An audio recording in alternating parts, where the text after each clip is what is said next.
I am William Crawford, 65 years old, and I spent my entire life building a solid foundation so my son would never have to know the bitter sting of poverty.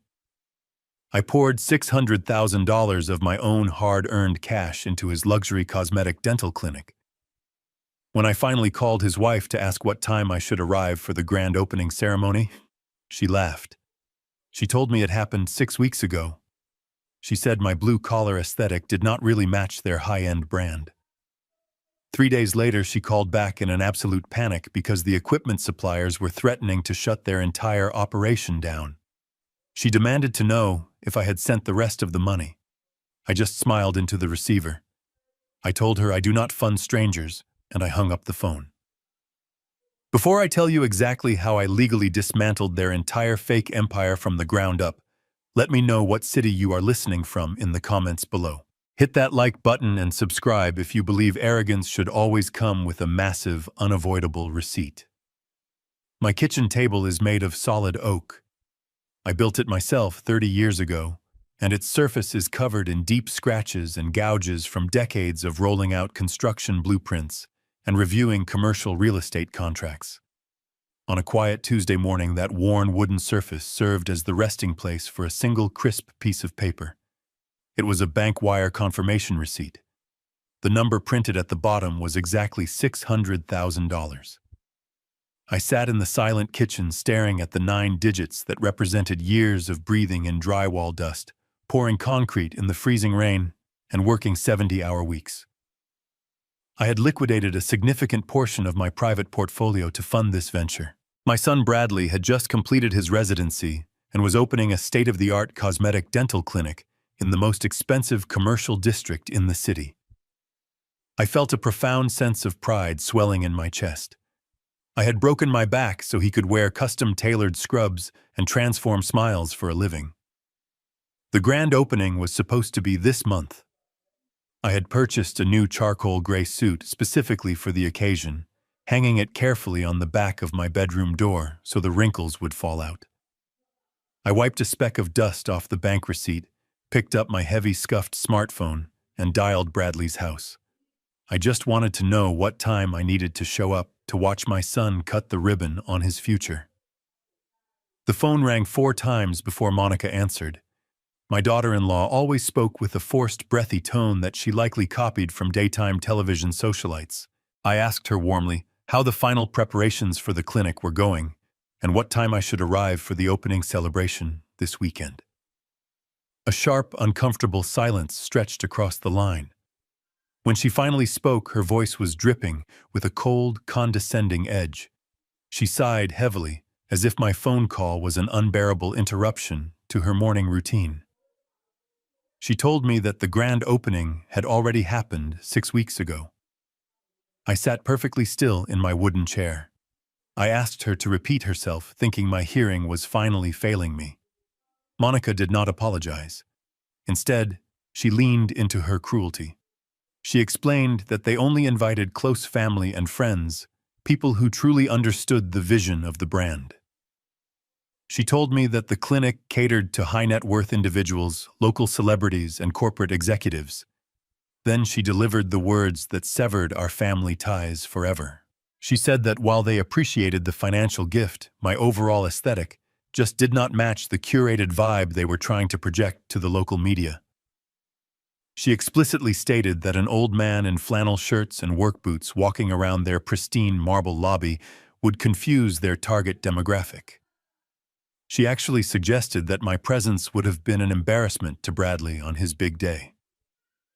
She talked for several minutes, rambling about brand synergy, exclusive guest lists, and how hard she had worked to hire the right catering company for the ribbon cutting. She justified cutting me out of the most important day of my son's professional life by framing it as a necessary marketing decision. She never once acknowledged the $600,000 that paid for the very floor she stood on. To Monica, my money was just an unearned entitlement, a basic obligation that I owed them for the privilege of being associated with her rising social status. She finished her monologue by telling me she had to go because her personal Pilates instructor had just arrived. She told me we could grab a quick coffee sometime next month if her schedule cleared up. the line went completely dead. I pulled the phone away from my ear and set it down softly on the oak table. I did not throw the phone against the wall. I did not scream. I did not call Bradley to demand an explanation or cry about my broken heart. Tears and shouting are the weapons of the powerless. I embraced absolute suffocating silence. The realization washed over me like freezing water. The son I had sacrificed my youth to protect viewed me as a disposable resource, a bank account without a face. I stood up from the table. My knees popped, a permanent reminder of the roofing jobs I took in my 30s to pay for his private school tuition. I walked down the short hallway to my home office. The room smelled of old paper leather and quiet discipline. I approached the heavy fireproof steel safe bolted to the floor in the corner of the room. I slowly spun the mechanical dial, entering the combination with practiced precision. The heavy steel door clicked and swung open. I reached past my personal files and pulled out a thick, black leather binder. It was not a photo album. It was a collection of legally binding commercial agreements. Bradley and Monica believed I had simply given them a massive cash gift. They assumed I was an unsophisticated blue-collar worker who blindly handed over his retirement savings. They did not know that I had used that $600,000 to purchase the clinic's commercial building through a blind corporate entity. They did not know that every single piece of expensive dental machinery in that building was leased through my private holding company. I flipped through the heavy parchment pages, tracing my finger over the master lease agreement. I closed the binder, placed it squarely on my desk, and waited for the inevitable. Exactly 72 hours later, my phone vibrated against the kitchen table. The caller ID flashed Monica's name. I let it ring 3 times before I answered. The breathy, condescending socialite was completely gone. In her place was a frantic, hyperventilating woman bordering on sheer panic. She did not bother to say hello. She immediately demanded to know if I had wired the remaining operating capital to the clinic's primary account. Her voice cracked as she explained that the main equipment supplier was threatening to halt all operations. The high-end contractors who installed the marble lobby were threatening to file a mechanic's lien against the business by the end of the day.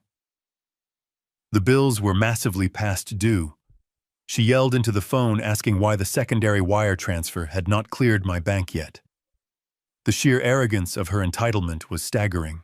She had barred me from the opening, insulted my entire existence, and yet she fully expected me to blindly fund the consequences of her reckless spending. She told me that Bradley had patients booked for the afternoon, and that a disruption in service would ruin their flawless online reputation. I let her talk until she literally ran out of breath. I listened to the desperation clawing at her throat. When the line finally fell quiet, I spoke in a voice so calm and measured, it seemed to drop the temperature in the room. I told her that she was absolutely right about my aesthetic. I agreed that my old work boots did not belong in her pristine lobby. Then I informed her that my bank account did not fit her brand either. I told her I do not fund strangers, and I certainly do not fund tenants who fail to respect their landlords. Monica stammered, confused by the word tenant, but before she could formulate a single question, I ended the call. I blocked her number immediately. I walked back into my office, picked up the black leather binder, and dialed the private number of Jonathan Reed, the most ruthless corporate attorney in the state. It was time to show them who really owned the ground they walked on. It took exactly 47 minutes for the aggressive roar of an imported engine to shatter the quiet afternoon of my neighborhood. I sat in my living room armchair watching through the front window as Bradley drove his sleek black sports car up my gravel driveway. He did not park with any care or respect for my property. He slammed on the brakes, sending a shower of loose stones against the side of my wooden porch. He threw the heavy car door open and slammed it shut with enough force to rattle the glass in my window panes. He marched up the wooden steps, not bothering to knock. He shoved his way through the front door, bringing the chaotic and frantic energy of his collapsing world directly into my quiet home. Bradley was dressed in his custom-tailored designer scrubs, the fabric perfectly pressed, his hair styled with meticulous precision, but his face was flushed a deep, ugly shade of crimson. The veins in his neck stood out against his skin. He did not greet me. He did not ask how I was doing. He immediately began pacing the length of my worn living room rug like a caged animal, his expensive leather loafers slapping aggressively against the floorboards. He pointed a trembling finger at me and demanded to know what kind of sick game I was playing with his wife. He yelled that Monica had been inconsolable for the past hour, terrified that their high society friends would find out about the clinic facing financial strain. He stopped pacing for a fraction of a second, just long enough to lean over my coffee table and order me to authorize the secondary wire transfer immediately. He spoke to me not as a father who had sacrificed everything for his success, but as a disobedient subordinate who had failed to execute a simple task. His monologue escalated rapidly, from demands to outright insults. He told me that I was actively sabotaging my own financial investment out of petty and small-minded jealousy. He actually had the audacity to claim that I was punishing him just because I did not get a VIP pass to a meaningless social event. He waved his arms frantically, describing the absolute humiliation he would face if the equipment suppliers came to reclaim the dental chairs while his wealthy patients were sitting in the waiting room. He kept using the phrase, his money. He demanded his money. He told me that the $600,000 I had already provided was just the beginning, a necessary seed fund that I was obligated to see through to the very end. He paced back toward the front window, ranting about how hard he had worked to build his personal brand. He talked about his medical degree as if he had forged it out of thin air, completely, ignoring the decades of sweat and pouring concrete that had paid every single cent of his university tuition. He laughed a bitter, hollow laugh, gesturing wildly at my living room. He asked me what I was even saving my money for, living in a house that had not been updated since the 1990s. He demanded to know why I was hoarding wealth when he, the actual professional in the family, needed it to solidify his legacy. He told me that my stubbornness was going to bankrupt him before he even had a chance to shine. He looked around my modest home, sneering at the faded wallpaper and the old furniture, and declared that I clearly had no understanding of how high-level corporate finance worked. He stood directly in front of my chair, crossing his arms over his chest, projecting an aura of absolute superiority. He gave me a final ultimatum. He told me to pick up my phone call, my wealth manager, and release the remaining operating capital before the end of the business day. He promised that if I simply wired the funds and stopped acting like a senile old man, he would forgive my little outburst with Monica and perhaps let me come take a tour of the clinic after hours when the important clients were gone. He stood there breathing heavily, waiting for me to apologize and comply. I remained perfectly still in my worn armchair. I did not raise my voice to match his frantic, chaotic energy. Instead, I looked closely at the stranger standing in my living room. I looked at the immaculate, precise stitching on his custom-tailored scrubs. I noticed the expensive designer watch gleaming on his wrist, a piece of jewelry that likely cost more than my first truck. Then I looked down at my own hands resting quietly on my knees. The contrast was staggering. My knuckles were permanently swollen from decades of blunt force impact. Thick, heavy calluses covered my palms, and the skin was deeply scarred from countless burns and cuts. They were the undeniable physical receipts of the life I had traded to build his. I spoke quietly, my voice steady and cold. I asked him if he remembered the summer of his sophomore year of college. Bradley rolled his eyes dramatically, letting out a loud, exasperated sigh. He snapped that he did not have the time or the patience for one of my pathetic, nostalgic lectures about the good old days. He said his business was collapsing, and he needed capital, not a trip down memory lane. I looked him dead in the eye and told him it was not a nostalgic lecture. It was a precise financial audit. I reminded my son that while he was spending that entire sweltering summer attending elite fraternity mixers and weekend boat parties, I was working 70-hour weeks pouring industrial concrete for the new county bridge. I painted the picture for him, stripping away his convenient amnesia. I detailed the brutal July heat explaining how the sun would bake the sweat and chemical dust into my work clothes until they were stiff as cardboard. I reminded him that I woke up at 4 in the morning every single day, destroying the cartilage in my knees so I could write the massive checks for his out-of-state undergraduate tuition. I made it absolutely clear that he walked into his expensive dental residency completely free of student debt, because I spent a decade breaking my own body to keep the banks away from his door. I told him that the smooth, privileged path he was currently strutting on was paved entirely with my exhausted spine. Bradley did not lower his head in shame. He did not show a single ounce of gratitude or self-awareness. Instead, his face twisted into an ugly, mocking sneer. He took a step closer to my chair, looking down his nose at me.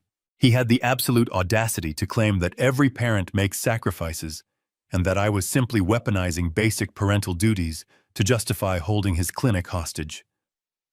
I calmly corrected his deeply flawed logic.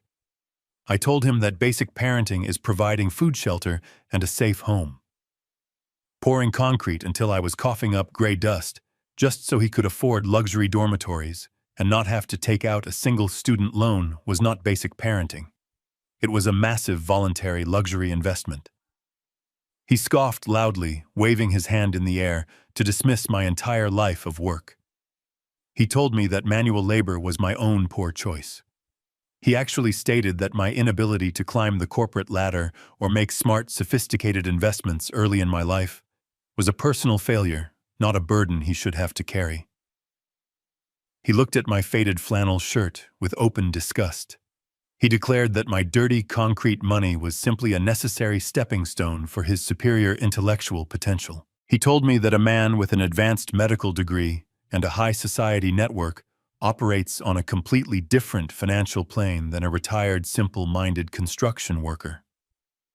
I listened to his incredibly toxic words, feeling the very last remaining threads of my parental sympathy permanently evaporate into the room. He truly believed he had manifested his own success through sheer personal brilliance.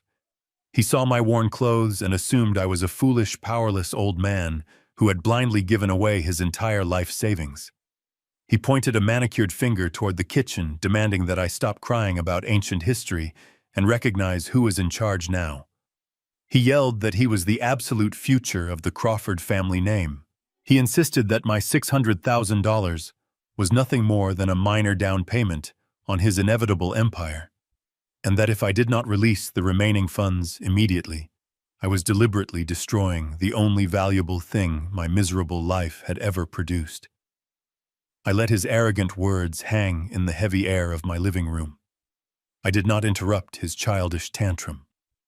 When he finally ran out of breath and stood there waiting for my surrender, I reached down and picked up the thick black leather binder I had retrieved from my fireproof safe. I placed it gently on the coffee table right in front of his expensive leather loafers. I opened the heavy cover and slid a thick stack of stapled legal documents across the smooth wood until the paper touched his kneecap. I told him to pick it up. He looked down at the documents with a mixture of annoyance and confusion, still firmly believing that I was just a foolish old man clinging to outdated concepts of respect. He snatched the papers off the table, ready to tear them apart and throw them back in my face. I told him to read the name printed boldly at the top of the very first page. He scanned the document, his eyes darting back and forth across the legal jargon. I watched his brow furrow as he read the words, Apex Commercial Holdings. He aggressively asked me what this garbage was, complaining loudly that he did not have time for my amateur business schemes while his clinic was facing a financial crisis. I kept my voice incredibly soft and steady. I explained that Apex Commercial Holdings was a blind corporate trust that I established entirely on my own 3 months ago. I told him that the $600,000 I provided was never a direct cash deposit into his personal bank account. I explained that I am not a silent minority partner in his little cosmetic dental startup. I used that exact sum of money to purchase the commercial building housing his clinic outright. I am the sole managing director of the holding trust. I let that absolute legal reality wash over him. I told him that he does not own the walls.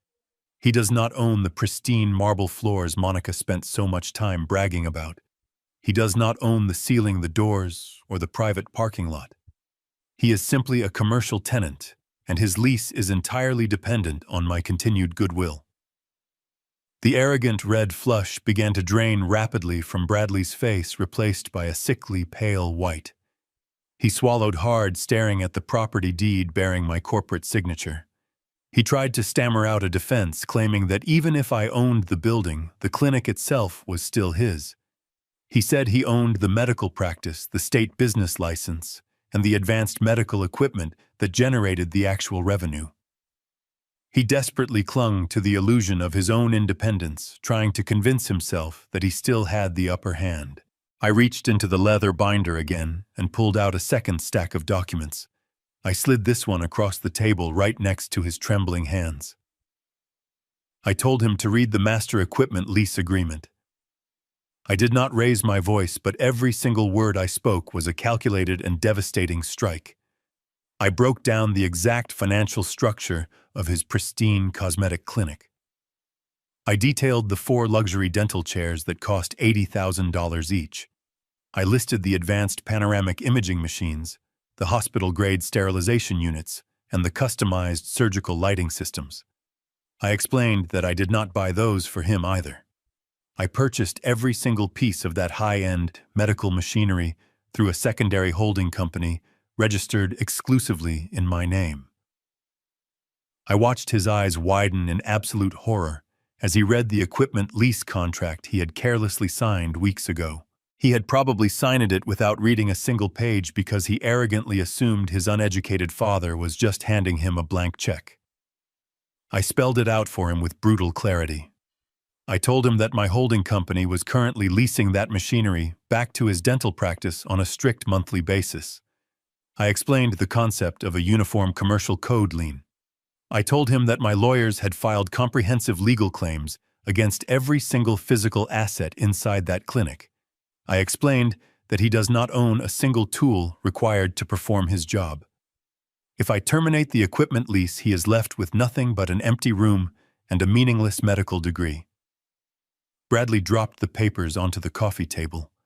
His hands were shaking uncontrollably now. The illusion of his self-made empire was shattering into a million tiny pieces right in front of him. I leaned forward in my armchair, making absolutely sure he felt the full crushing weight of his situation. I summarized his actual net worth. I told him that he owns a highly curated brand name, a fancy logo printed on a piece of frosted glass, and a social media account filled with carefully filtered photos. That is the entire extent of his mighty empire. Everything else, the physical location, the mechanical infrastructure, the very tools he needs to generate a single dollar of income, belongs absolutely and entirely to me. I reminded him of his wife's cruel words from our phone call. I pointed out that Monica was technically correct when she said my blue-collar aesthetic did not fit their brand. I agreed that I did not belong in their waiting room as a guest. I told him that I belong there as the absolute owner of the ground they are standing on. I watched the profound realization sink deep into his bones. He realized that the $600,000 was not a parental gift he could take and run away with. It was an ironclad financial trap, meticulously designed to ensure that if he ever forgot the sacrifices that built his life, I could legally dismantle his entire false reality with a single phone call. He stared at me, no longer seeing a tired old construction worker in a faded flannel shirt. He was finally seeing the man who had spent 40 years negotiating brutal commercial contracts and surviving the ruthless world of physical labor. I did not give him a single inch of sympathy. I told him that his operating capital was gone. The secondary bank wire he was demanding did not exist. I explained that because his vendor bills were past due, he was officially in breach of our master lease agreement. I told him he had exactly 48 hours to cure the financial default, or I would exercise my legal right as his landlord and equipment lessor to lock the doors and seize every single asset inside that building. Bradley stared at the master lease agreement for a long time. The silence in my living room was absolute. I could see the gears turning in his head, desperately searching for a way out of the legal cage I had just locked him inside. Instead of accepting reality, his survival instinct manifested as pure, blind arrogance. He shoved the documents back across the coffee table. He let out a loud, contemptuous laugh, shaking his head as if I had just told him a pathetic joke. He stood up, smoothing the wrinkles out of his expensive scrubs. He looked down at me and declared that I was a relic of a dead era. He told me that modern corporate finance does not work like a back-alley construction deal. He proudly announced that his clinic was already generating massive buzz and that any high-end commercial bank in the city would be thrilled to offer him a $1 million line of credit based on his projected revenue alone. He pointed his finger at my chest and vowed to walk into a bank first thing tomorrow morning. He promised to secure a massive commercial loan, use the cash to buy out my entire lease, and permanently crush the pathetic little leverage I thought I had over him. He leaned down his face, inches from mine, and told me that once the bank cleared his loan, he would write me a check for my $600,000, and I would never see him or his wife ever again. I did not blink. I did not flinch. I simply nodded. I told him that going to a bank sounded like a very proactive business decision. Bradley sneered, believing he had just won the negotiation.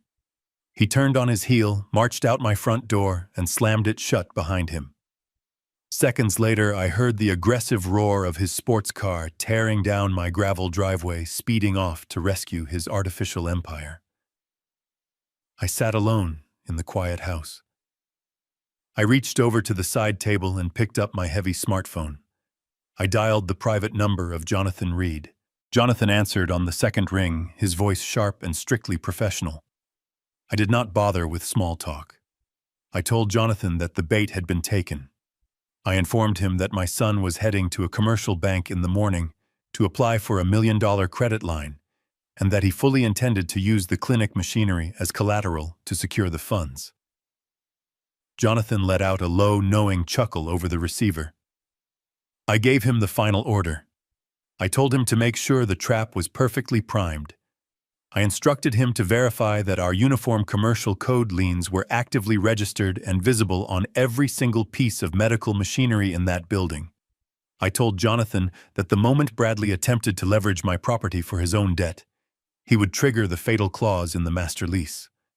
I hung up the phone, perfectly content to let my son dig his own financial grave. The very next morning, Bradley and Monica walked through the heavy glass doors of the most exclusive commercial bank in the financial district. They moved with an arrogant swagger that only belongs to people who believe they are completely untouchable. They were dressed to project an absolute illusion of massive wealth. Bradley wore a custom-tailored navy blue suit that cost more than a reliable used vehicle. Monica carried a highly exclusive designer leather handbag and wore large dark sunglasses indoors, acting as if she were a local celebrity trying to avoid the paparazzi. They did not walk up to the standard teller windows like regular working-class citizens. They demanded an immediate private meeting with the senior vice president of commercial lending. They sat down in the plush leather chairs of the executive office, completely blind to the fact that they were walking directly into the steel jaws of the legal trap I had set for them. Bradley crossed his legs confidently and leaned back, playing the role of the visionary medical entrepreneur. Monica sat beside him casually, sipping a glass of imported sparkling water, provided by the bank staff, nodding along, as if she were a seasoned expert in high-level corporate finance. They spent the first 20 minutes of the meeting completely ignoring their actual financial realities. Instead, they aggressively pitched their heavily curated brand to the experienced loan officer. Bradley spoke grandly about his highly exclusive client list. He bragged about the local television personalities and the wealthy corporate executives who had attended his heavily restricted grand opening ceremony. He described the pristine marble floors, the imported Italian leather waiting chairs, and the custom artisan coffee bar they had installed in the lobby. Monica chimed in frequently, boasting about their social media metrics and the flawless luxury aesthetic of their online marketing campaign. They tried to dazzle the bank executive with industry buzzwords and empty promises of massive future revenue. They painted a vivid picture of a medical empire that was destined to completely dominate the local luxury cosmetic market. The senior loan officer listened politely, taking careful notes on a yellow legal pad. But commercial banks do not lend $1 million based on social media followers and shiny marble floors. When the executive finally asked the necessary question about tangible physical assets and corporate collateral, Bradley leaned forward with a smug and victorious smile. He truly believed this was his absolute trump card. He confidently slid a glossy printed inventory list across the polished mahogany desk. He proudly announced that his clinic was fully equipped with the absolute most advanced medical machinery currently available on the global market. He listed the items one by one, his voice dripping with unearned arrogance. He highlighted the 4 luxury dental operating chairs, explicitly stating that they were valued at exactly $80,000 each. He pointed out the state-of-the-art panoramic imaging machines, the hospital-grade sterilization units, and the customized surgical lighting systems. Bradley formally offered every single piece of that high-end equipment as direct collateral to secure a $1 million commercial line of credit. He assured the loan officer that the machinery was brand new, perfectly maintained, and easily worth enough to cover the massive cash loan they were currently demanding. Monica smiled brightly at the executive, completely convinced that their brilliant financial maneuver was about to succeed. They genuinely believed they had outsmarted a foolish old construction worker. They thought they could simply walk into a luxury bank, leverage the expensive machinery I had purchased with my own blood and sweat, and walk out with $1 million in cash to fund their lavish lifestyle. They sat in that quiet executive office, breathing the crisp air-conditioned air, already dreaming about how they would spend the bank funds. They had absolutely no idea that every single item on their glossy inventory list was already locked down tight by a legally binding commercial lien. They were confidently offering the bank a mountain of expensive machinery that they did not actually own. The executive loan officer had been gone for exactly 25 minutes. Bradley and Monica sat in the comfortable leather chairs, whispering to each other about which luxury car they might upgrade to once the $1 million credit line was deposited. Their delusion was absolute. The heavy mahogany door clicked open, and the loan officer walked back into the room. The entire atmosphere shifted the second he crossed the threshold. He was no longer smiling. The polite, accommodating demeanor of a banker eager to secure a wealthy client had completely vanished. He looked at Bradley with a mixture of cold, professional detachment and barely concealed irritation. He did not offer them more sparkling water. He walked behind his massive desk and sat down heavily, dropping a thick manila folder directly on top of Bradley's glossy printed inventory list. Bradley leaned forward, completely misreading the room. He confidently asked how quickly the bank could expedite the funds, assuming the paperwork was just a minor formality. The loan officer folded his hands over the manila folder. He looked Bradley directly in the eye and stated with absolute finality that the bank would not be extending a single dollar of credit to his clinic. He announced that the loan application was unconditionally denied. The words hung in the crisp, air-conditioned room. Monica let out a sharp, incredulous laugh, assuming the executive was making a terrible joke. Bradley's arrogant smile froze on his face. He quickly shifted from confident entrepreneur to offended VIP. He demanded to know what the problem was, raising his voice to remind the banker of the massive future revenue the clinic was projected to generate. He pointed a manicured finger at his inventory list, repeating that he was offering hundreds of thousands of dollars in brand-new, state-of-the-art medical machinery as premium collateral. The loan officer did not flinch. He opened the manila folder and pulled out a stack of documents with official county seals stamped on the top. He pushed them across the desk toward Bradley. He explained that his underwriting team had run a standard background asset check on the clinic and its physical property. He told Bradley that every single piece of equipment on that glossy list was currently encumbered by a massive, legally binding Uniform Commercial Code lien, commonly known as a UCC-1 filing. Bradley stared at the banker blankly, the financial terminology not fully registering in his arrogant mind. Monica took off her oversized dark sunglasses, her manufactured high society persona cracking under the sudden tension. She demanded that the banker speak plainly. The executive obliged with surgical precision. He explained that a UCC-1 is a public legal notice filed by a creditor to formally declare that they have a primary security interest in a piece of personal property. He picked up Bradley's inventory list and began cross-referencing it with the county documents. He told them that the 4 luxury dental chairs, the ones Bradley claimed were worth $80,000 each, were not owned by Bradley's medical practice. They were officially registered as the exclusive property of a private holding company called Apex Commercial Holdings. He moved down the list. The panoramic imaging machines, the hospital-grade sterilization units, the customized surgical lighting systems. The banker systematically destroyed their entire portfolio piece by piece. He informed them that the underwriting team had verified the master lease agreement. He looked at Bradley with absolute disgust and stated that Bradley was merely a renter. The loan officer made it brutally clear. He explained that a commercial bank cannot accept leased property as collateral because the applicant has absolutely zero legal equity in those assets. If Bradley defaulted on a bank loan, the bank would have no legal right to seize the dental chairs because Apex Commercial Holdings already owned them free and clear. The banker leaned across his desk, his voice dropping to a low warning tone. He informed Bradley that attempting to secure a $1 million financial loan using another corporation's property as collateral was not just poor business practice. It bordered on gross misrepresentation and federal bank fraud. I wish I could have been in the room to witness the exact moment my trap snapped shut around his throat. According to Jonathan Reed's later conversations with the bank's legal team, the physical reaction was devastating.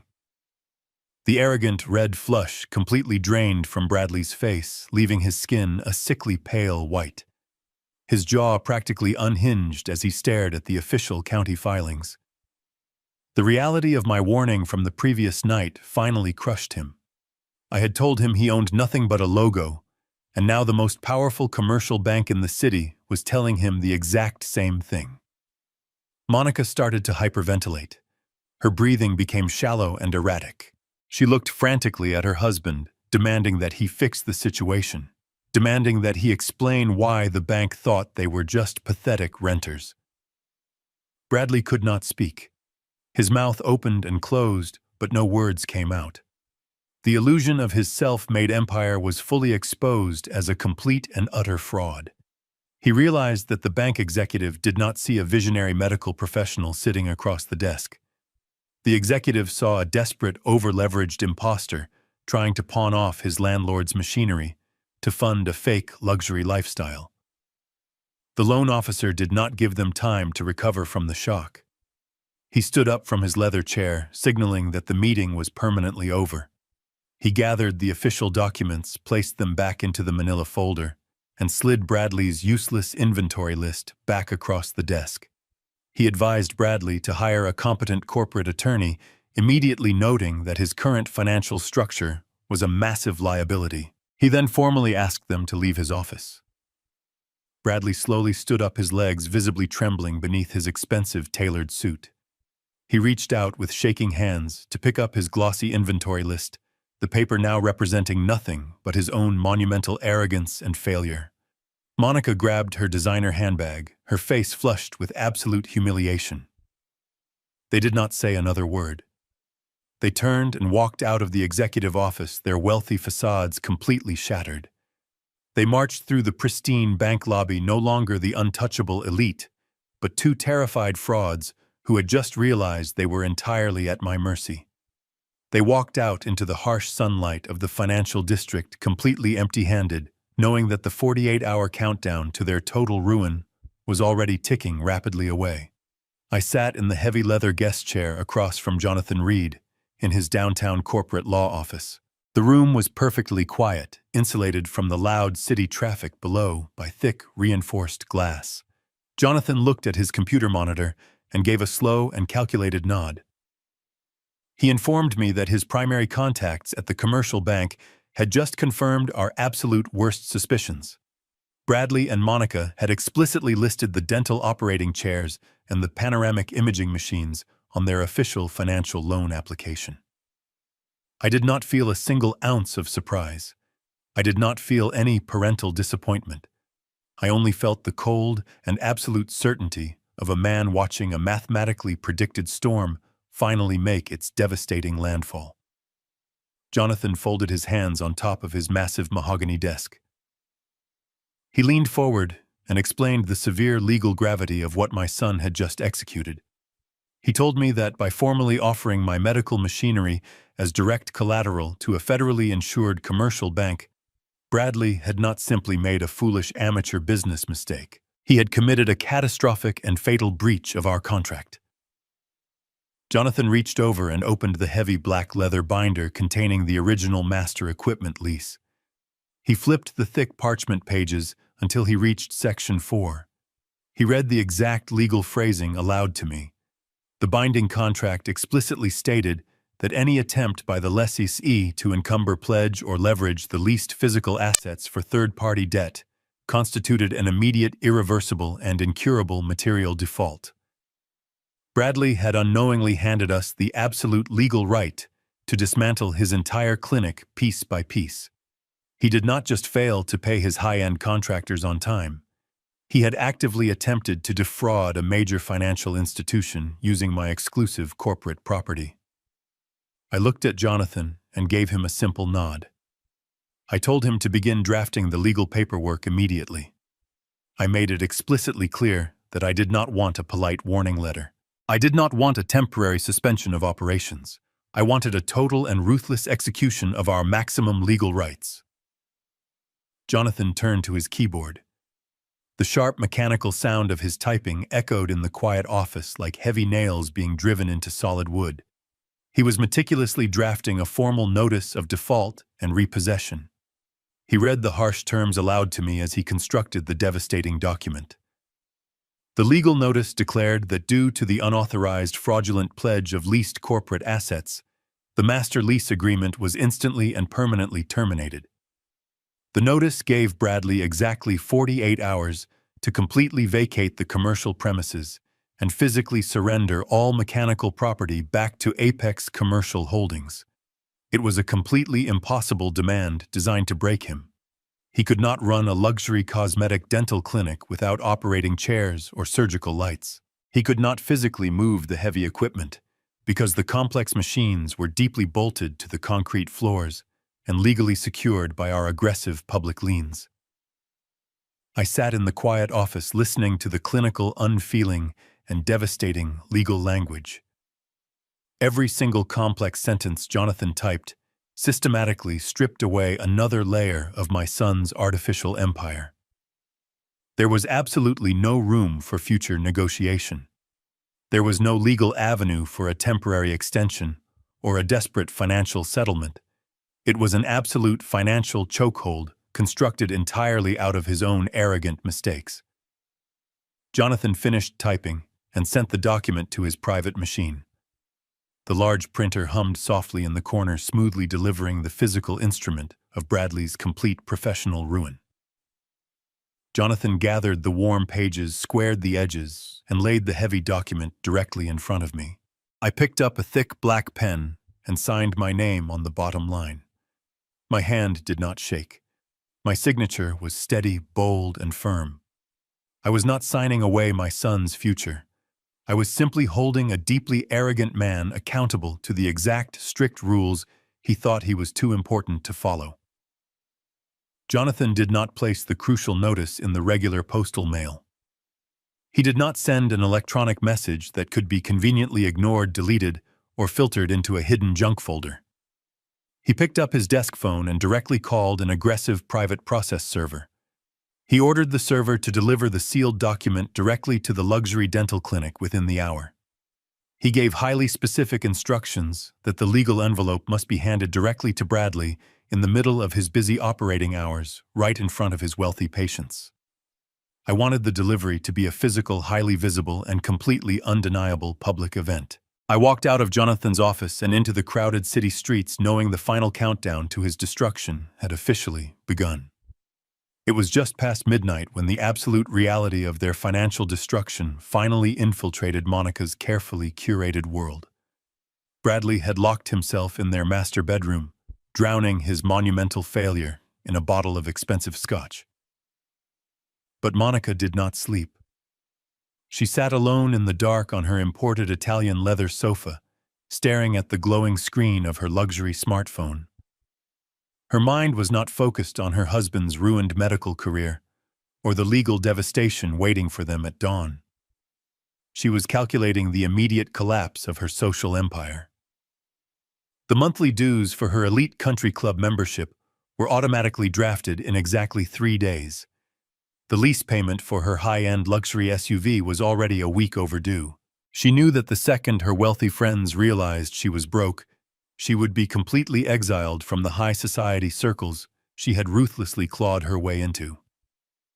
She was a woman who defined her entire existence by her perceived superiority over others, and the thought of becoming a public cautionary tale terrified her more than any legal document ever could.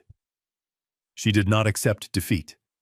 Instead, her extreme entitlement metastasized into pure and desperate criminality. If she could not legally leverage the clinic's assets through a commercial bank, she would liquidate them illegally in the shadows. She opened her encrypted messaging application and began frantically searching through her extensive contact list.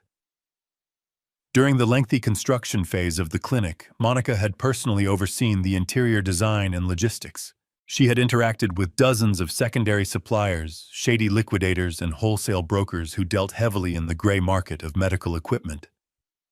She found the specific number she was looking for. It belonged to a ruthless, unlicensed medical liquidator who specialized in moving expensive surgical machinery across state lines with absolutely no questions asked. She dialed the number, her hands shaking violently as the phone rang in the dead of night. When the gruff voice answered, Monica completely dropped her refined socialite persona. She spoke in quick, hushed tones, glancing nervously toward the closed bedroom door. She told the liquidator she had immediate, unhindered access to 3 brand-new state-of-the-art cosmetic dental operating chairs. She explicitly stated that they retailed for $80,000 each, but she was willing to sell all 3 of them for a tiny fraction of their actual value if he could bring a heavy transport truck and $30,000 in untraceable cash to the clinic by tomorrow morning. The liquidator hesitated, smelling the obvious desperation in her voice. He demanded to know if the equipment was legally clear of any corporate liens or bank holds. Monica lied without a single ounce of hesitation. She swore the machinery was owned completely free and clear by her husband's private medical practice. She promised the liquidator that she held the master physical keys and the primary security codes, and that they could move the heavy equipment out the back loading dock before the clinic officially opened its doors for the day. She aggressively negotiated the drop-off, telling him that she needed the cash in a briefcase the moment the chairs were loaded onto his truck. The liquidator agreed to the illicit deal, sensing a massive and incredibly easy profit. He promised to have a heavy transport crew waiting at the rear service entrance of the clinic at exactly 10 o'clock the next morning. Monica hung up the phone, letting out a long, shuddering breath. She actually smiled in the dark, genuinely believing she had just executed a brilliant and stealthy financial maneuver to save her luxury lifestyle. She thought she was being incredibly clever, completely bypassing the massive legal roadblocks I had systematically set in her path. She planned to take the $30,000 in cash, pay her country club dues, hide the rest in a private account, and let Bradley deal with the fallout of the missing equipment. But arrogance always creates severe and fatal blind spots. When I purchased the commercial building through my blind corporate trust, I did not just install standard commercial locks on the exterior doors. I had personally upgraded the entire property with a state-of-the-art high-definition security network. The interior cameras and the digital access logs were directly linked to my private server at my house. She thought she was operating in total secrecy. She had absolutely no idea that I was already sitting quietly in my home office watching her digital access codes being verified on the clinic's alarm system. I knew exactly what she was planning the moment she logged into the clinic's security portal to disable the rear loading dock sensors. I did not call the police to stop her.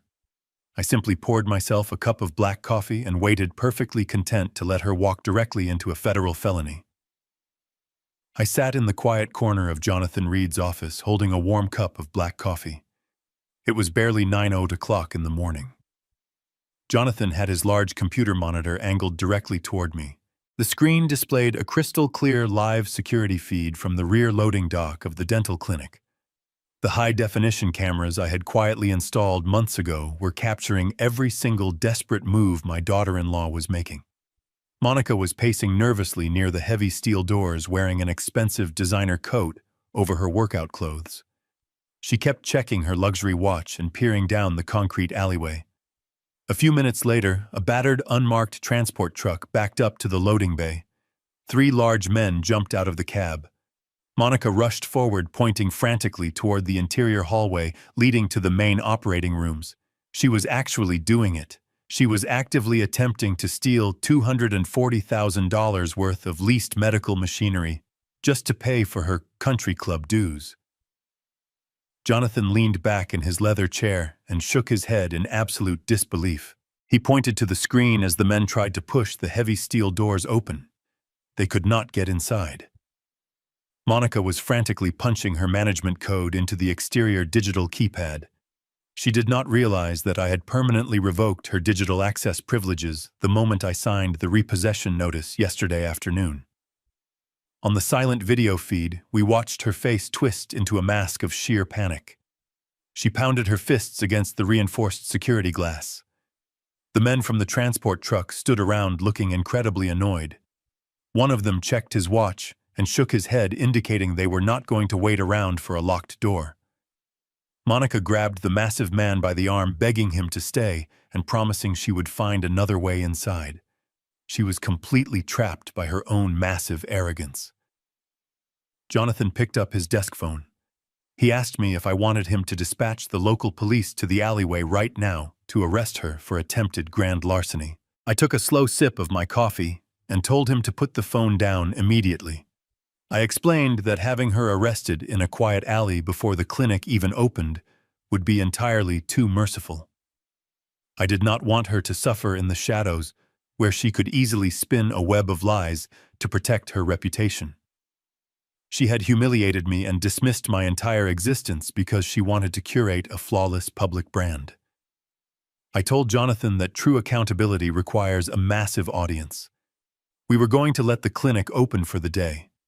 We were going to wait until 10:00 when the pristine marble lobby was absolutely packed with Bradley's wealthiest patients and Monica's elite socialite friends. I wanted her to feel the crushing weight of her failure right in front of the exact people she was willing to commit a federal felony to impress. Jonathan slowly lowered the phone back onto its receiver. A cold, precise smile crept across his face. He understood exactly the kind of devastation I was constructing. He closed the security feed on his monitor and stood up from his desk. He adjusted his tailored suit tie and picked up the thick leather binder containing the formal repossession orders. I set my coffee cup down and stood up next to him. I looked down at my scuffed brown construction boots.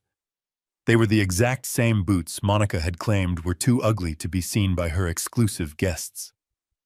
I told Jonathan it was time to go introduce them to the real owner of the building. We walked out of the law office together, heading straight for the heart of their fragile, artificial empire.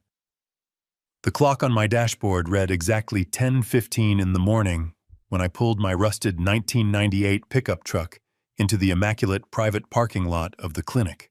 The lot was completely full of imported European luxury sedans and high-performance sports cars. I did not park in the back near the dumpsters where the delivery drivers were instructed to go. I parked my massive dented steel truck directly in the front row, right across 2 spaces clearly marked for VIP cosmetic patients. I turned off the ignition, and the old engine sputtered and coughed before finally dying. Jonathan Reed pulled his sleek black town car into the fire lane directly behind me. We stepped out into the bright morning sun. Waiting for us on the sidewalk was a crew of 6 massive men wearing heavy gray industrial canvas work uniforms. They were not carrying clipboards or polite legal notices. They were pulling heavy steel pallet jacks, rolling thick moving dollies, and carrying heavy-duty power drills. This was not a negotiation. This was a physical extraction. I gave the foreman a single nod and walked toward the towering frosted glass doors of the main entrance. I reached out and pulled the heavy glass door open. The atmosphere inside the clinic was heavily curated to feel like a 5-star luxury spa. A soft classical piano melody played from hidden surround sound speakers. The air smelled of expensive lavender oil and freshly ground artisan coffee. 6 wealthy patients were sitting on the imported white leather sofas, casually browsing through high-fashion magazines or tapping on their expensive smartphones. They were completely immersed in their bubble of absolute privilege. I stepped onto the pristine imported white marble floor. I was wearing the exact same faded denim jeans, heavy flannel work shirt, and scuffed brown steel-toed boots that I had worn to pour the concrete foundation of this very building. My boots were caked with dried mud and old cement dust. Every single step I took made a loud, aggressive, echoing thud against the marble. It was the sound of harsh reality violently intruding upon their delicate, artificial world. The young woman sitting behind the massive curved mahogany reception desk looked up from her computer monitor. She was dressed in a sleek black designer outfit, with her hair pulled back into a tight, perfect bun. Her eyes widened in absolute shock and immediate disgust when she saw me walking toward her. She clearly had been trained by Monica to immediately eject anyone who did not look like they belonged in a high-society country club. She stood up quickly, holding her hand out with her palm facing me. She used a sharp, condescending tone and told me that I was in the wrong building. She said the service entrance was around the back and that deliveries were not allowed in the main guest lobby. She actually reached for her desk phone, threatening to call security if I did not turn around and leave immediately. I did not stop walking. I did not even look at her. I walked right past the mahogany desk and stood in the absolute center of the main lobby.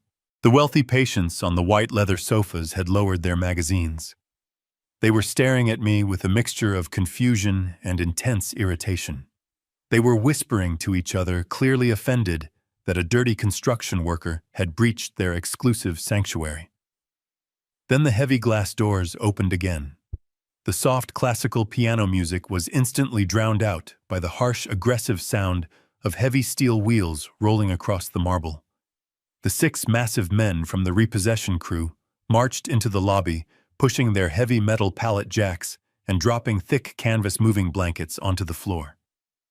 The foreman unclipped a heavy steel crowbar from his belt and set it down loudly on the expensive artisan coffee bar. The absolute chaos of the moment was instantaneous. Several patients gasped and stood up from the leather sofas, clutching their designer handbags. The receptionist screamed and grabbed her phone, frantically dialing the interior offices. The serene luxury spa atmosphere was completely annihilated in a matter of seconds. The repo men did not wait for permission. They immediately began executing their orders. 2 men walked straight over to the expensive custom-built digital display monitors mounted on the lobby walls. They pulled out their heavy-duty power drills and began unscrewing the mounting brackets right over the heads of the terrified patients. The loud mechanical screech of the drills echoed through the entire clinic.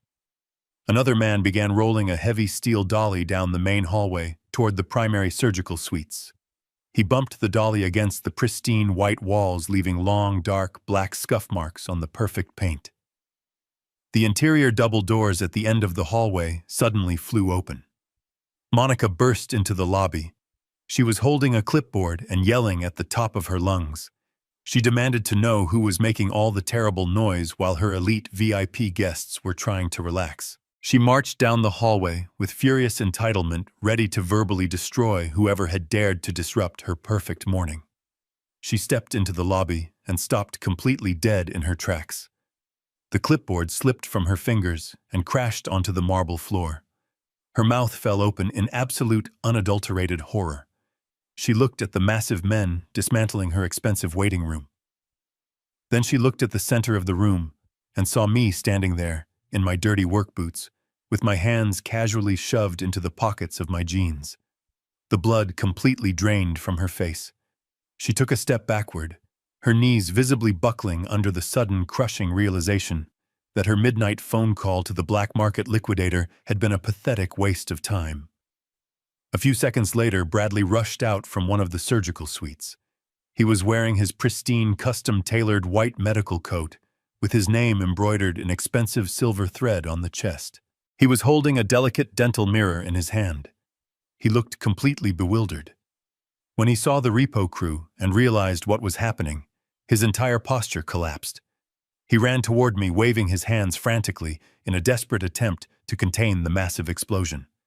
He stopped 2 feet away from me and hissed in a frantic, panicked whisper. He begged me to step outside into the alleyway. He promised he would sign whatever paper I wanted if I just took the men outside and stopped embarrassing him in front of his most important clients. He pleaded with me to lower my voice and protect his brand just for a few more hours until he could figure something out. I did not whisper. I did not lower my voice. I spoke loudly and clearly, ensuring that every single wealthy patient in that lobby heard every single word I said. I told my son that his brand was officially bankrupt. I told him that the 48-hour legal notice of default had been completely ignored and that his time was completely up. I announced to the entire room that he did not own a single piece of medical machinery in the building and that his entire luxury clinic was nothing but an over-leveraged house of cards. The patients in the lobby began whispering frantically to each other. One prominent local television executive immediately stood up, grabbed her coat, and declared that she would not be operated on in a bankrupt facility. She marched out the front doors without looking back. 2 other patients immediately followed her, rushing out of the clinic to escape the sheer humiliation of the scene. Jonathan Reed stepped forward from the entrance. He did not whisper either. He held up the thick legal repossession order with the county seals clearly visible. He used his booming courtroom voice to announce to the remaining staff that Apex Commercial Holdings was immediately executing a full physical seizure of all leased property due to gross financial default and suspected federal fraud. He pointed directly at Bradley and ordered him to step away from the surgical suites immediately. He told the repossession crew to move into the back rooms and begin unbolting the $80,000 dental chairs from the concrete floors. Monica suddenly snapped out of her frozen state of shock. She lunged forward and grabbed the arm of the nearest repo man, screaming that he was trespassing and that she would have him thrown in prison. The massive man barely even registered her presence. He simply pulled his arm away and continued pushing his pallet jack toward the surgical rooms. Monica turned to Jonathan Reed and shrieked that she was a personal guarantor on the building and that she had legal rights to stop the seizure. She yelled that she had signed the lease papers herself and demanded to see a judge. The loud, chaotic noise in the lobby seemed to completely stop for a fraction of a second. Jonathan Reed froze. He slowly lowered the repossession documents and turned his head to look directly at me. I looked back at him, my expression hardening into solid stone. We both knew the absolute truth. I had drafted the master lease agreement entirely on my own.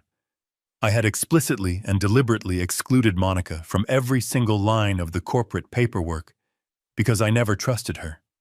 I never allowed her to sign as a guarantor. She had just publicly confessed to signing legal documents that she was never authorized to touch. Bradley dropped his dental mirror onto the marble floor. It shattered into pieces. He covered his face with his hands and let out a pathetic, whimpering sound. Monica was leaning heavily against the reception desk, sobbing uncontrollably, as her elite socialite friends watched her entire fake world collapse into absolute humiliating ruin. I stood in the center of the room, watching the heavy steel dollies roll past me, entirely unmoved by their tears. I had built the foundation of their lives with my bare hands, and now I was watching my legal team rip it straight down to the studs. Jonathan Reed did not retreat when Monica screamed at him. He stepped directly into the center of the devastated waiting room. He held the thick leather binder high enough for everyone in the room to see the official county seals pressed into the heavy paper. He possessed the commanding theatrical presence of a man who had destroyed massive corporate empires for a living.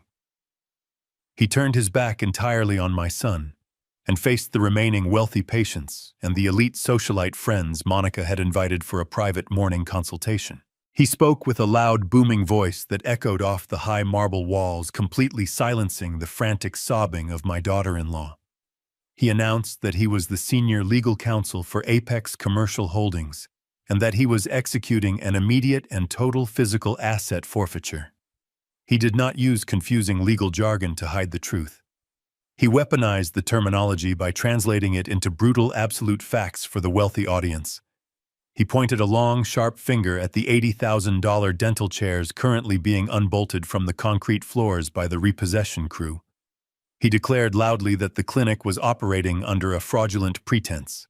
He informed the room that Bradley and Monica did not own the chairs they were sitting on, the expensive lighting fixtures hanging above their heads, or the very floor beneath their feet. He told the elite guests that the clinic was currently in massive financial default for failing to pay basic operational leases and that the owners were completely bankrupt. He let the word bankrupt hang in the air like a physical weight. Monica tried to interrupt him. She stepped in front of her country club friends, waving her hands and frantically lying that it was just a minor banking error. She forced a pathetic plastic smile and told her wealthy peers that her husband was simply restructuring their massive portfolio. Jonathan did not even look at her. He simply raised his voice over her pathetic excuses and delivered the fatal blow. He informed the elite audience that just 24 hours ago, the clinic management had attempted to commit federal bank fraud by pledging stolen leased machinery as collateral to secure a desperately needed line of credit. The wealthy socialites gasped. The word fraud was the absolute kiss of death in their highly insulated circles.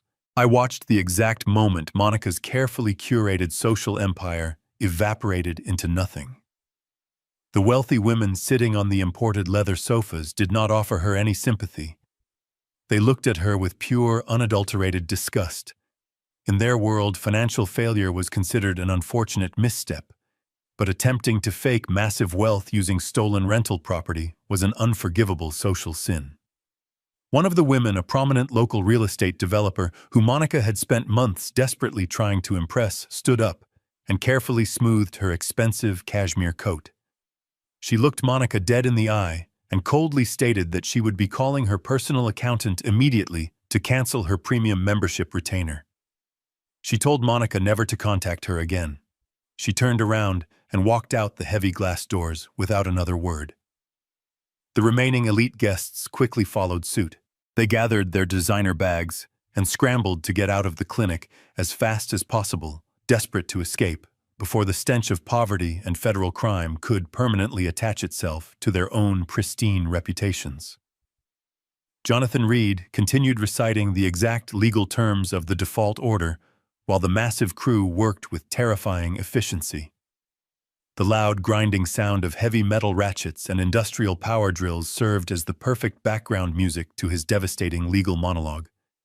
He instructed the foreman to move to the lobby and dismantle the custom artisan coffee bar that Monica had bragged so much about. The repo men grabbed their heavy crowbars and began prying the expensive espresso machines directly off the marble countertops. He publicly ordered the crew to strip the entire clinic down to the bare drywall, leaving absolutely nothing of value behind. Bradley stood completely frozen in the main hallway, watching his elite clientele abandon him in droves. His pristine white medical coat suddenly looked like a cheap, pathetic costume. He was a fraudulent king without a kingdom, entirely stripped of his unearned arrogance and left with absolutely nothing. Monica had collapsed onto the reception desk, burying her face in her arms as the heavy steel dollies rolled the expensive machinery right past her, out the front doors. The fake luxury illusion was completely shattered, leaving nothing but the cold, hard, undeniable reality of their absolute ruin. Monica watched the heavy glass doors swing shut behind the last of her wealthy friends. The absolute silence they left behind was completely deafening, broken only by the loud mechanical grinding of the repossession crew ripping her artisan coffee bar apart. The shock that had paralyzed her just moments ago instantly mutated into a blinding, irrational rage. She could not accept that her carefully constructed social empire had just been annihilated by a man she considered entirely beneath her. She turned away from the reception desk and marched directly toward me, her designer heels clicking aggressively against the scuffed marble floor. Her face was twisted into a mask of pure, unadulterated hatred. She pointed a trembling, manicured finger inches from my face and began to scream. She did not sound like a refined socialite anymore. She sounded like a cornered, desperate animal. She shrieked that she was going to hire the most vicious litigation firm in the country to destroy me. She threatened to sue me for severe emotional distress, for public defamation, and for the total destruction of her pristine business reputation. She yelled that I had absolutely no right to publicly humiliate her in front of her elite peers, completely ignoring the fact that she had deliberately excluded me from my own son's milestone celebration just weeks prior. Bradley tried to step forward, to calm her down, begging her to stop shouting in the middle of the ruined lobby, but she violently shoved his hand away. She was completely lost in her own delusion of untouchable entitlement. She turned her venom toward Jonathan Reed, who was standing quietly next to me, holding the heavy leather binder. She screamed that his repossession orders were entirely illegal. She demanded that he order the heavy crew to stop dismantling her clinic immediately. Then, in her blind and frantic attempt to reclaim any shred of power, Monica made the most catastrophic mistake of her entire life. She puffed out her chest and yelled that she was not just a helpless bystander. She screamed that she was a primary financial guarantor on the commercial property. She stated loudly and clearly that she had personally reviewed and physically signed every single page of the master lease guarantees, and therefore she had absolute legal authority to halt the physical asset seizure. The loud grinding sound of the power drills seemed to fade entirely into the background. Jonathan Reed stopped moving. He slowly lowered the leather binder. I slowly turned my head and looked directly at him. He looked back at me, his eyes narrowing, as the massive legal implications of her chaotic words settled heavily into the room. The metaphorical music had completely stopped. We both knew the absolute, undeniable truth. When I drafted those commercial contracts months ago, I had insisted on maintaining total operational control. I explicitly instructed Jonathan to leave Monica's name completely off every single legal document. I never trusted her, and I never allowed her to sign as a financial guarantor for my property. If she believed she had signed those guarantees, and if her signature was somehow on the secondary banking copies they had submitted to the commercial lenders, it meant only one terrifying thing. She had not just lied to a bank officer. She had actively forged signatures and fraudulently altered highly sensitive corporate documents to secure her luxury lifestyle. I looked back at Monica. She was still breathing heavily, a triumphant and arrogant sneer returning to her face, genuinely believing she had just played a brilliant legal trump card. She had absolutely no idea that in her desperate attempt to prove her own importance, she had just publicly confessed to a massive federal crime. The repossession of her clinic was no longer just a civil business dispute. The trap had permanently locked, and we were about to hand her directly over to the federal authorities. We left the ruined clinic behind us without looking back. The drive back to this corporate law office was completed in absolute silence. I did not feel a single ounce of pity for the tears my daughter-in-law had shed on the marble floor. I only felt the cold, precise focus of a man who had just been handed the final puzzle piece to complete a total demolition. Monica had publicly screamed that she signed the lease guarantees.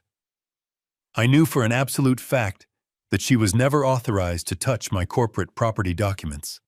If her name was on any official bank filing alongside mine, it meant we were no longer dealing with a simple civil eviction. We were dealing with a massive financial crime. Jonathan and I walked into his private, secure conference room. The heavy oak doors clicked shut, sealing us inside. The large mahogany table in the center of the room was entirely empty except for a thick stack of secondary financial documents Jonathan had subpoenaed from the commercial lenders during his initial background checks. These were the exact files Bradley and Monica had submitted to the bank to prove their supposed net worth. We sat down across from each other. Jonathan loosened his expensive silk tie and opened the first manila folder. We did not speak. We simply began the clinical and methodical process of a forensic financial audit. We spent the first hour cross-referencing every single page of their submitted loan application. We traced the fraudulent claims they had made about my medical equipment. Then Jonathan opened a separate file labeled Personal Liabilities. He spread the papers across the smooth wood of the conference table. He was looking for the exact guarantee document Monica had arrogantly bragged about in the lobby. The room was perfectly silent, except for the crisp sound of heavy paper turning. Then Jonathan's hands suddenly stopped moving. He did not gasp or act surprised. He simply let out a long, slow breath and slid a multi-page bank contract across the table toward me. He tapped his index finger next to the bottom signature line. I looked down at the paper. It was not a commercial lease guarantee. It was a private high-interest personal loan application from a secondary financial institution. The total principal amount printed boldly at the top of the page was exactly $150,000. I read the itemized description of the loan. It was not used for clinic payroll or to pay the high-end contractors they were dodging. The funds were explicitly earmarked for the purchase of a brand new, fully loaded luxury Porsche Cayenne. It was the exact same matte black vehicle Monica had been driving around the city for the past month, parading her fake wealth at the elite country club. She had taken out a massive side loan just to curate her socialite image while the medical suppliers were threatening to shut down her husband's business. But the luxury vehicle was not the fatal discovery. I moved my eyes down to the bottom of the final page where the financial guarantors were required to sign. Bradley's signature was there written in his typical careless scrawl.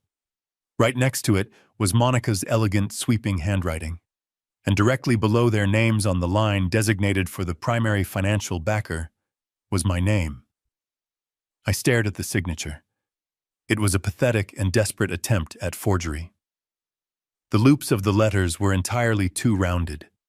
The heavy pressure of the pen strokes did not match the sharp, decisive angles of my actual handwriting.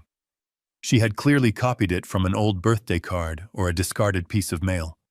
She needed a massive line of credit to buy her luxury car, and she knew her husband's over-leveraged clinic could not secure the funds. So she had deliberately and maliciously forged my signature using my pristine credit history and my hard-earned assets to guarantee her designer lifestyle. I looked up from the forged document and met Jonathan's eyes. We did not need to debate the legal reality of what we were looking at. Monica had not just made a foolish mistake in a desperate moment. She had walked into a federally insured bank, sat down in front of a loan officer, and submitted a fabricated legal document to steal $150,000.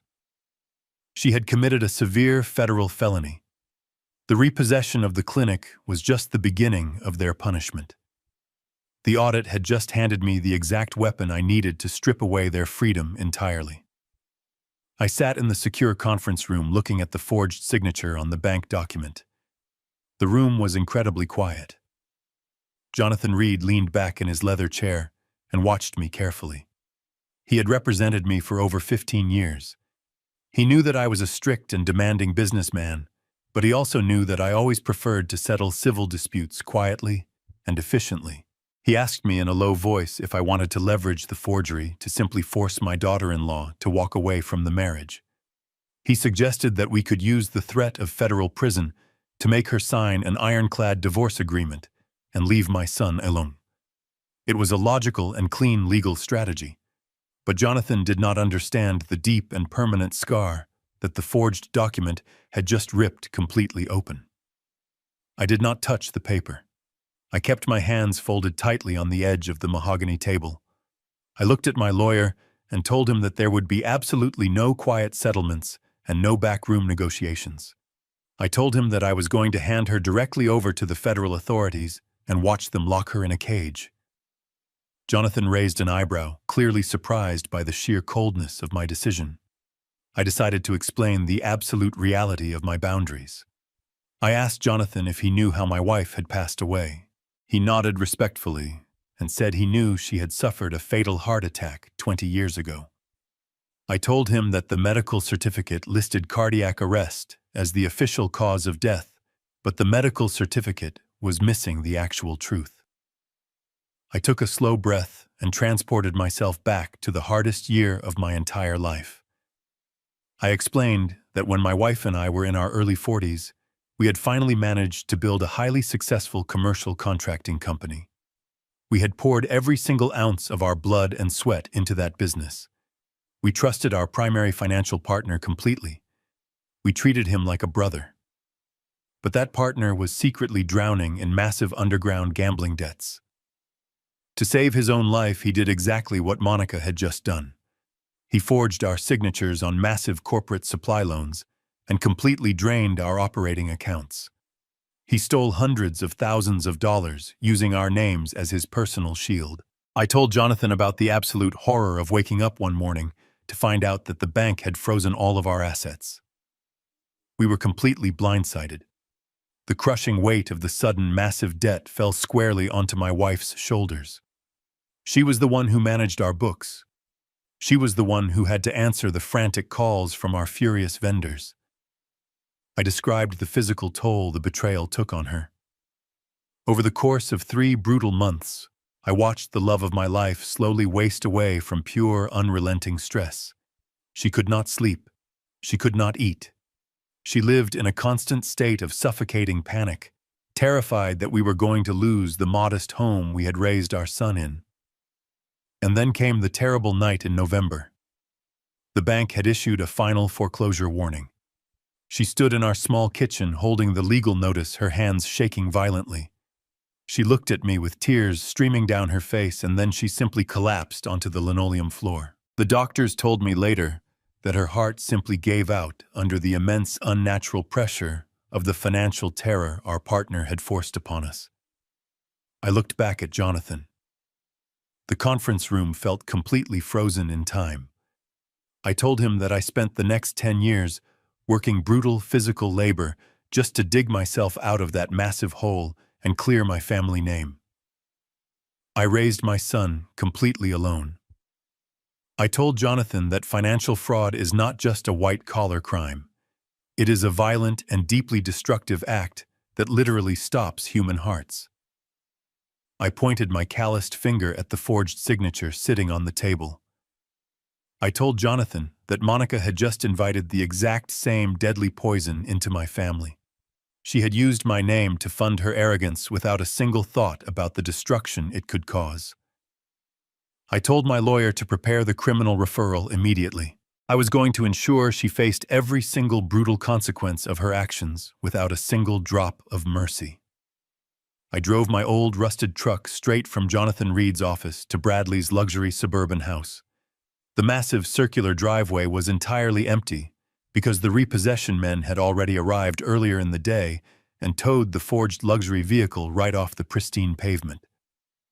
I walked up to the heavy mahogany front door and let myself in using the emergency key I had kept on my ring for years. The massive house was completely silent. The highly curated illusion of their perfect marriage had already started to rot from the inside out. I walked down the long hallway and found them sitting in their massive open-concept kitchen. The beautiful white marble countertops were covered in empty wine glasses and crumpled legal papers from the ruined clinic. Bradley was holding his head in his hands, looking absolutely pathetic. Monica was pacing near the massive bay windows, chewing nervously on her thumbnail. They both froze completely when I walked into the room with Jonathan right behind me. Bradley stood up quickly, expecting me to offer some kind of parental bailout. He actually took a step toward me, holding his hands out as if he was waiting for a sympathetic embrace. I did not embrace him. I walked directly to the massive marble kitchen island and dropped the thick manila folder onto the cold stone surface. I told him to open it. Bradley hesitated, looking past me at Jonathan, who was standing by the doorway like a grim executioner. Bradley slowly reached out and flipped the heavy cover open. He stared at the loan application for the luxury vehicle. He looked confused at first. He told me he already knew about the car loan and that Monica handled all their personal vehicle financing, so there was no need to bring it up. I did not raise my voice. I simply told him to look at the bottom of the third page. I watched his eyes scan the dense legal text and land squarely on the guarantor signatures. I watched the exact second his brain processed the monumental severity of the forged handwriting. I told my son that his wife had walked into a federally insured commercial bank and submitted a completely fabricated legal document.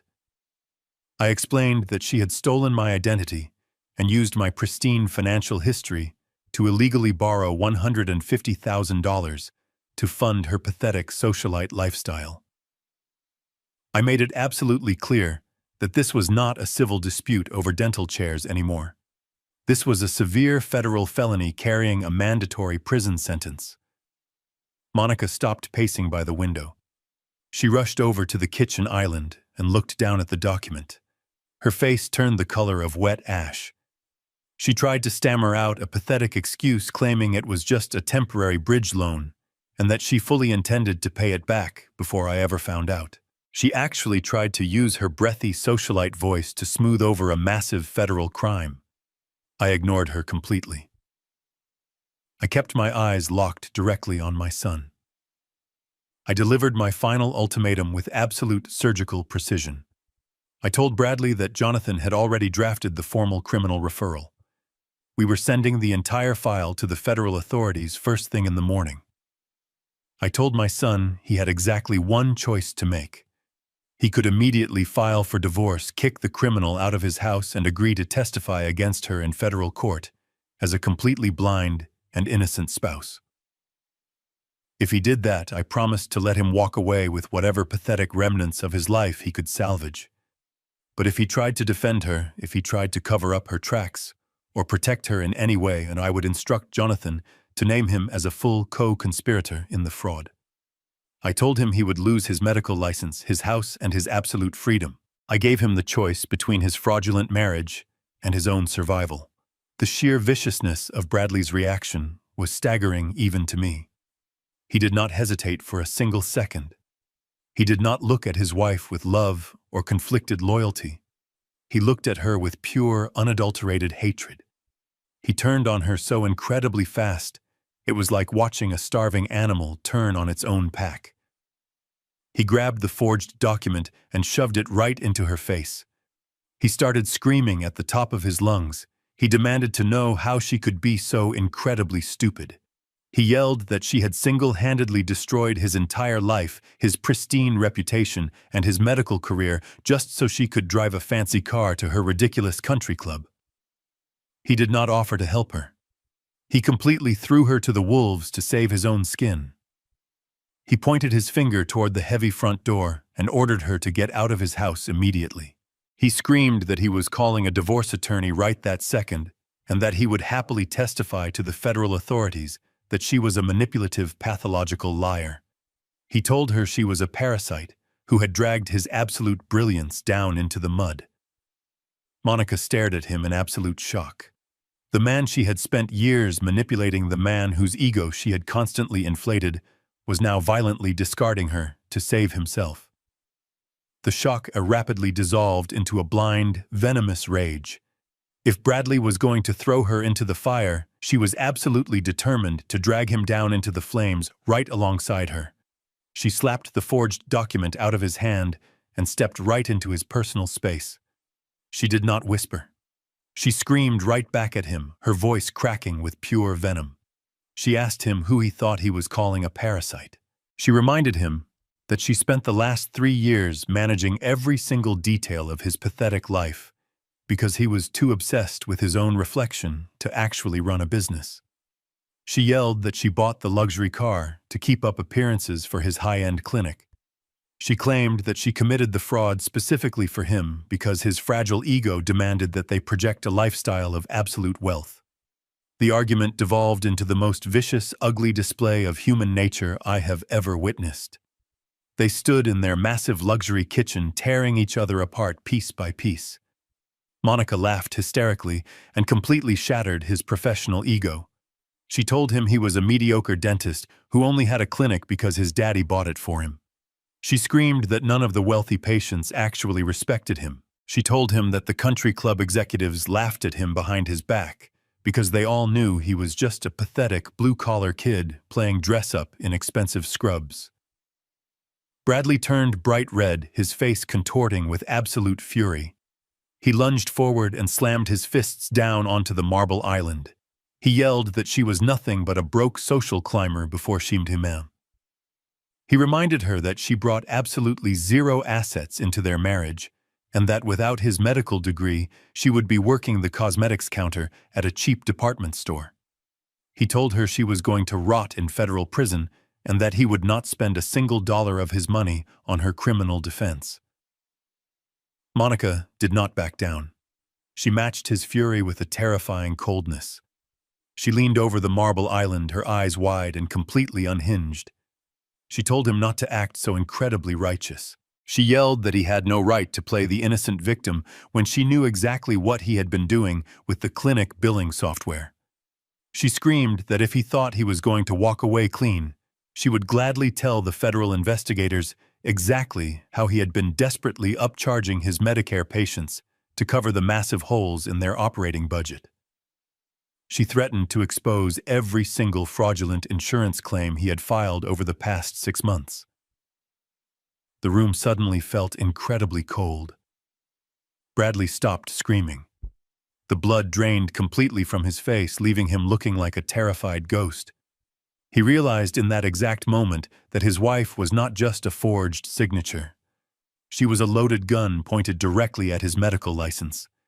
They stood there panting, staring at each other with pure, absolute hatred.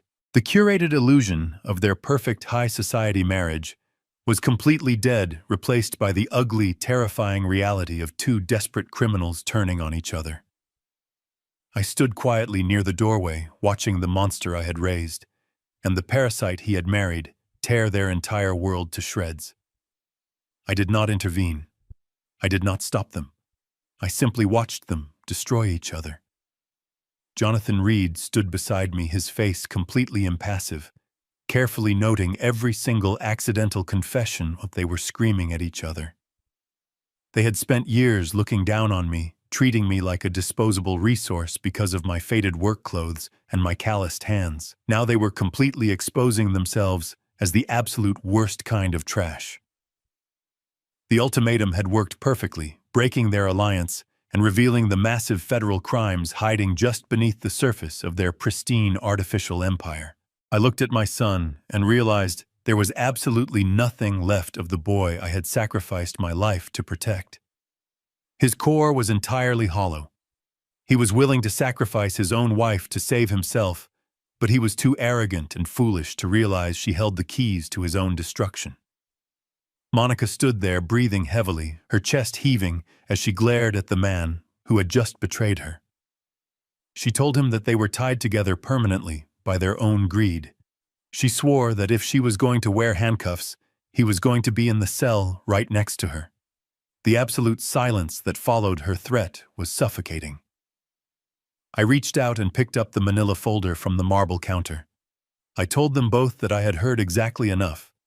I turned around and walked toward the front door, leaving them trapped together in the beautiful, expensive house that was about to become their absolute tomb. I reached the heavy mahogany front door and wrapped my hand around the brass handle. Before I could even turn it, the door swung violently open from the outside. Standing on the expansive stone porch were 5 federal agents wearing dark windbreakers with bold yellow lettering printed cleanly across their chests. The flashing red and blue lights of 3 unmarked sport utility vehicles reflected off the pristine bay windows of the luxury house cutting through the quiet suburban evening. Jonathan Reed stepped up right beside me. He did not look surprised at all. He simply nodded to the lead federal investigator, a tall woman with cold, analytical eyes. I stepped aside and let the absolute reality of their actions walk right into their massive foyer. The heavy boots of the federal agents echoed loudly on the hardwood floors as they marched directly toward the open kitchen. Bradley and Monica completely froze. The venomous argument that had just been echoing off the marble countertops died instantly in their throats.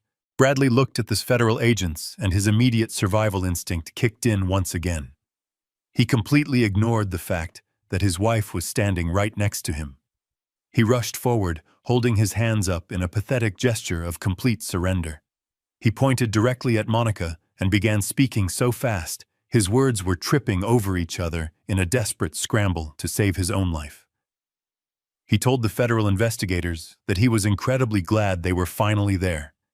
He loudly declared that he had just discovered his wife had committed a massive financial crime behind his back.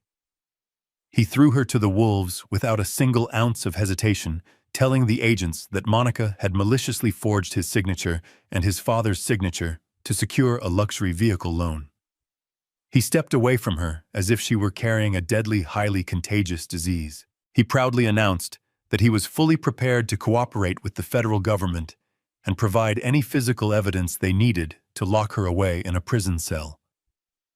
He actually smiled a pathetic, cowardly smile, genuinely believing he had just successfully outsmarted the entire legal system by sacrificing his wife on a silver platter. The lead investigator did not return his confident smile. She looked at Monica and recited the formal federal charges of aggravated identity theft and severe bank fraud. Two armed agents stepped forward and firmly grabbed Monica's wrists. They pulled her arms behind her back, and the sharp metallic click of the steel handcuffs echoed through the silent luxury kitchen. Monica did not fight them. She did not scream or cry. She simply stared at Bradley with eyes full of pure, unadulterated venom. She was completely broken, but she was patiently waiting for the second half of the execution to finally arrive. Bradley let out a long, heavy sigh of relief.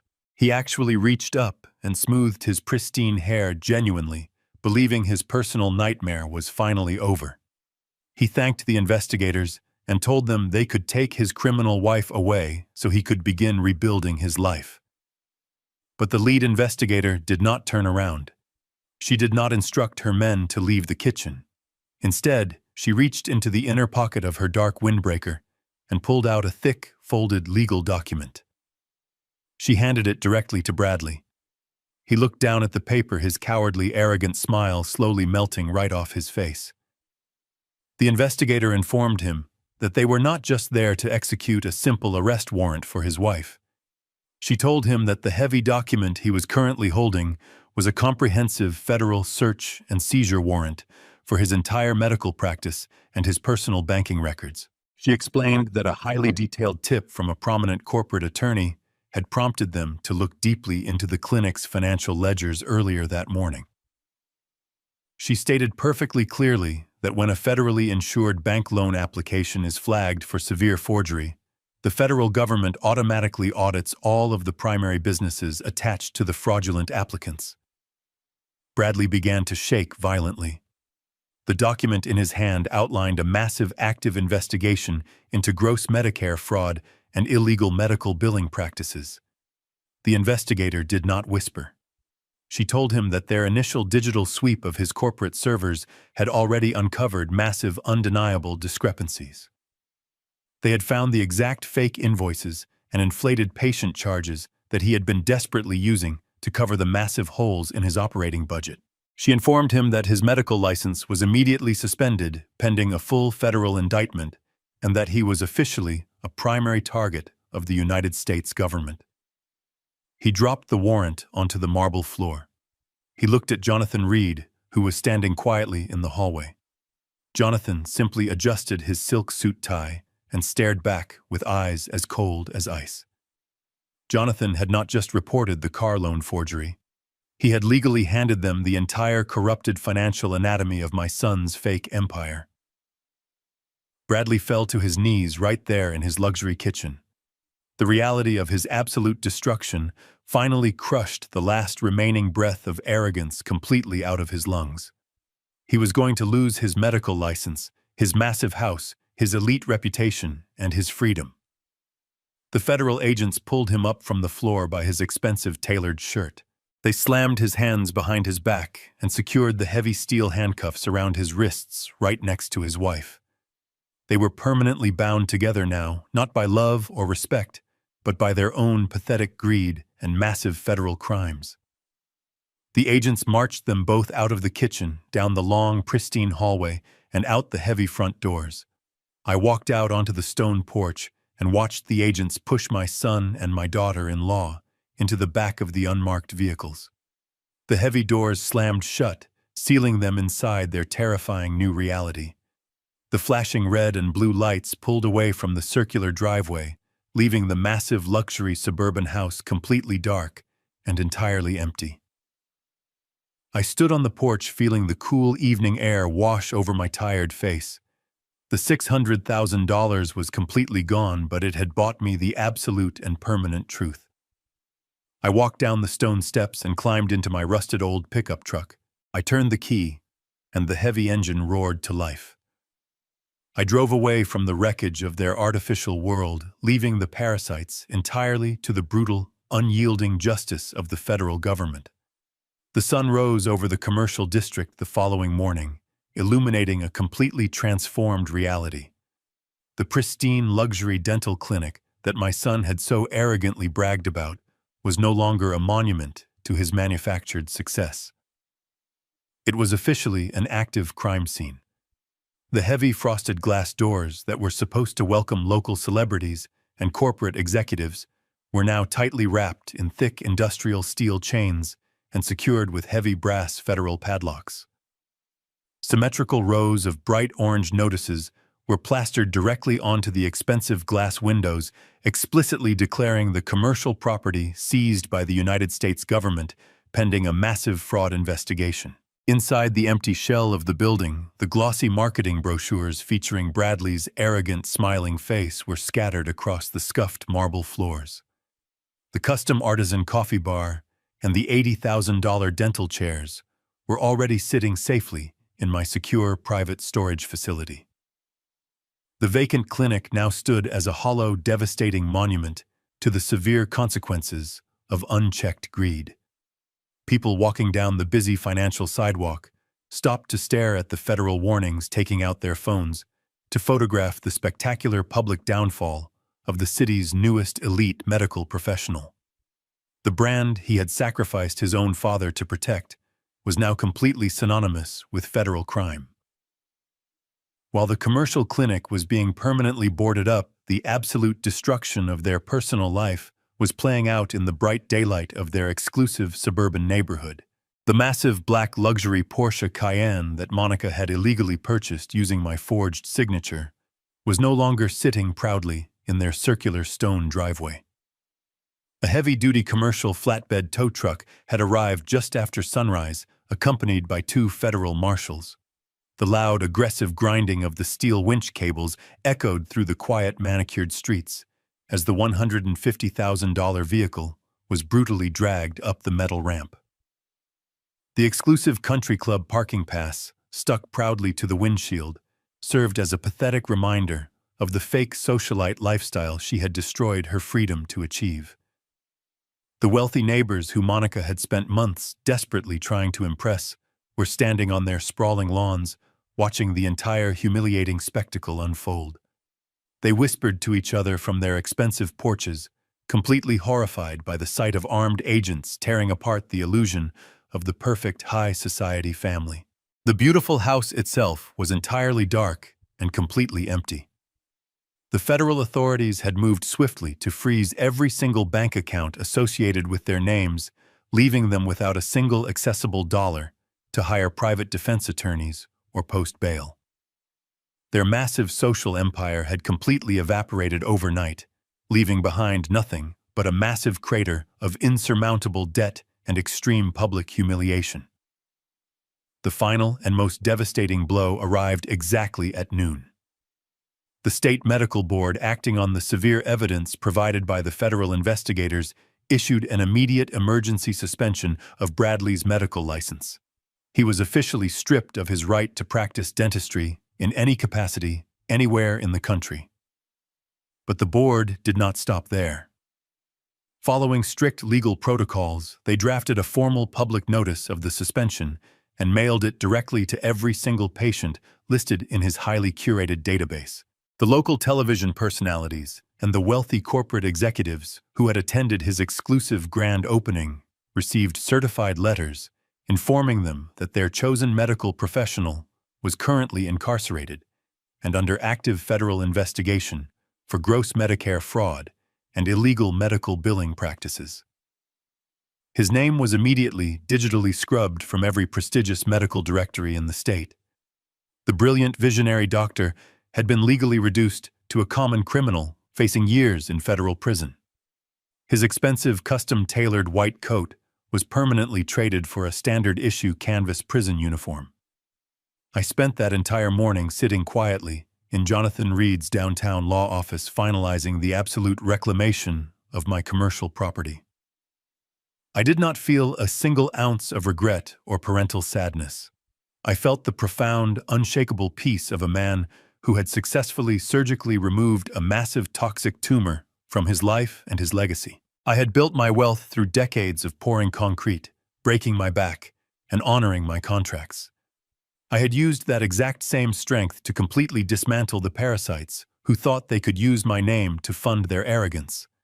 The absolute ruin of their fake empire was completely finalized. They had absolutely nothing left to leverage and nobody left to manipulate. It was raining heavily on Thursday evening when the final remnants of their artificial empire came crawling back to my front door. I was sitting in my living room reading a book when I heard a weak, frantic knocking against the heavy oak wood. I did not rush to answer it. I set my book down and walked slowly through the quiet house. I turned on the porch light and opened the door. Standing there shivering in the freezing downpour were my son and my daughter-in-law. They had been released on federal bail pending their formal indictments, but the government had frozen every single financial asset they possessed. They had absolutely nowhere else to go. The physical contrast between the two people standing on my worn wooden porch and the arrogant elite couple from 6 weeks ago was absolutely staggering. When Monica had called me to ban me from the clinic opening, she sounded like a powerful, untouchable socialite. She had spoken with a breathy, condescending tone obsessed with pristine aesthetics and high society branding. Now her expensive designer clothes were completely soaked and clinging heavily to her shaking frame. Her perfectly styled hair was plastered against her pale face and her expensive makeup was running down her cheeks in dark, ugly streaks. Bradley looked even worse. He was the man who had strutted around my living room demanding my money in a custom-tailored suit and designer loafers. Now he stood on my welcome mat, wearing a cheap, oversized hooded sweatshirt, looking like a terrified hollow shell of a human being. The untouchable visionary doctor was completely gone. Bradley looked up at me with wide, desperate eyes. He did not act like the superior intellectual who had mocked my decades of hard physical labor. He fell to his knees right there on the wet wooden boards. He reached out and grabbed the hem of my faded denim jeans. He called me Dad. It was a word he had not spoken with any genuine respect in over a decade. He began to beg with a pathetic, whining voice that completely disgusted me. He told me that his public defender was completely useless and that he was facing up to 10 years sans in federal prison for the Medicare fraud. He pleaded with me to liquidate my remaining retirement funds to hire a massive private defense team. He swore that he was a victim of his own ambition and that he never meant to hurt anybody. He frantically pointed at Monica, who was shivering next to the porch railing. He tried to sell her out all over again, completely ignoring the fact that his own illegal billing practices had ruined him. He claimed that her massive greed had forced him to commit the fraud to keep their lifestyle afloat.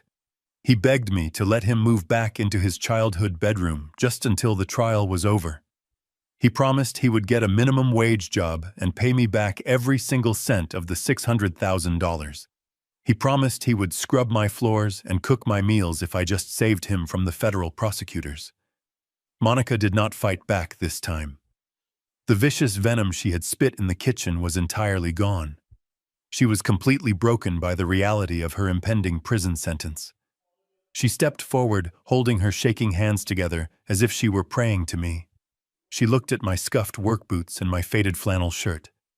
She did not sneer at my blue-collar aesthetic anymore. She begged me to forgive her for forging my signature. She told me she was terrified and that all of her wealthy country club friends had completely abandoned her. She pleaded for a warm place to sleep, claiming they had not eaten a real meal in 2 days because their credit cards were entirely declined everywhere they went. I stood in the dry doorway, looking down at the 2 miserable criminals crying on my porch. I did not feel a single drop of parental instinct urging me to reach out and pull them inside. I did not feel angry anymore. I felt entirely cold and perfectly clear. I looked at Monica first. I kept my voice incredibly low and steady, forcing them to listen to the absolute truth over the sound of the pouring rain. I reminded her of the phone call we had 6 weeks ago. I reminded her that she explicitly told me I was not allowed to attend the opening of the clinic I had built because they only invited close family and friends. I repeated her exact cruel words back to her. I told her that she was right to exclude me because we were clearly not family. Family protects each other from the storms of life, but parasites only try to find a warm body to drain when the weather turns cold. I watched Monica close her eyes and sob uncontrollably as the sheer weight of her own past arrogance crushed her completely. Then I looked down at my son. He was still clutching the fabric of my jeans, looking up at me like a terrified child. I firmly stepped backward, forcing him to let go of me. I told him that 6 weeks ago he believed he was a superior intellectual giant who did not need his uneducated father's advice. He had explicitly told me that my manual labor was a personal failure and that his advanced medical degree elevated him to a completely different level of society. I told him to use his superior intellect to defend himself in federal court. I informed him that I would not spend a single penny of my hard-earned concrete money to hire a lawyer to defend a man who actively stole from the sick and the elderly just to maintain a fake social image. Bradley let out a loud, pathetic wail. He begged me to remember that he was my only child. He cried that he was my flesh and blood, and that a real father would never let his son go to federal prison. I looked at him and delivered the final absolute reality of our relationship. I told him that I spent 40 years breaking my back, destroying my knees, and sacrificing my entire youth to ensure he would never have to struggle. I gave him every single tool he needed to build a magnificent, honest life. But instead of building a foundation, he chose to build a hollow monument to his own massive ego using stolen money and forged signatures. I told him that I did not put the federal padlocks on his clinic doors, and I did not force him to submit fraudulent insurance claims. He chose to commit those crimes entirely on his own, because he believed he was too important to follow the rules of normal working people.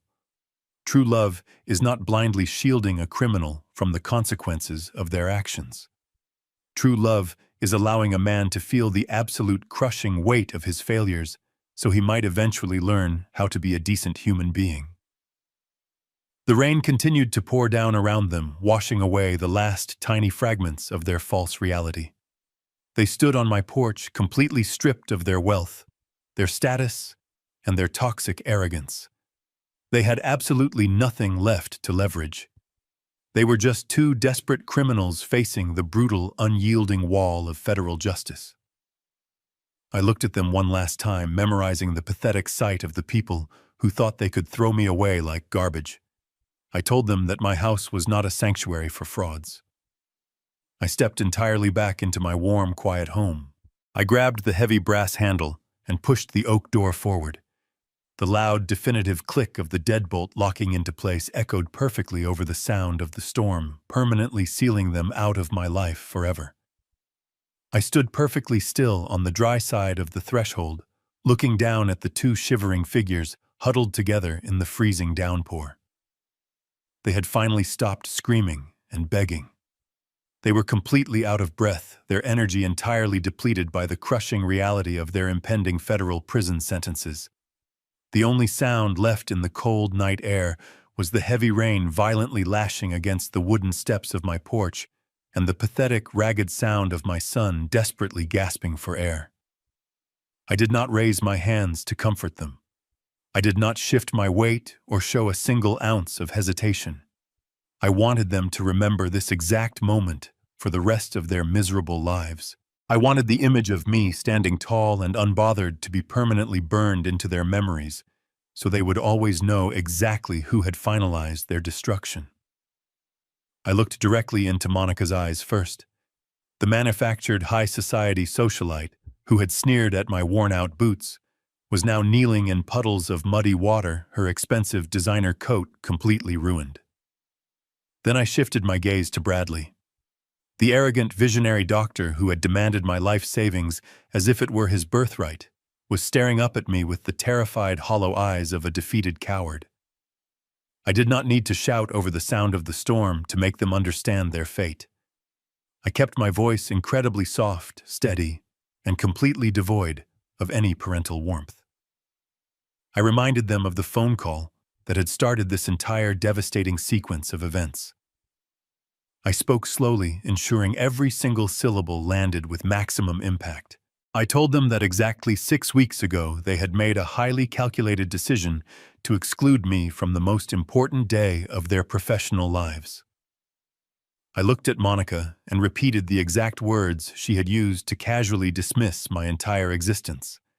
I reminded her that she had proudly claimed my blue-collar aesthetic did not match the pristine luxury environment they were trying to project to their wealthy friends. She had told me that my presence would only confuse their elite target demographic and severely damage their carefully curated image. I paused, letting the bitter memory hang in the freezing air between us. Bradley and Monica stared up at me, completely paralyzed by the cold truth of their own past arrogance. I took a slow, deliberate breath and delivered my absolute final judgment. I told them that they were absolutely right about me.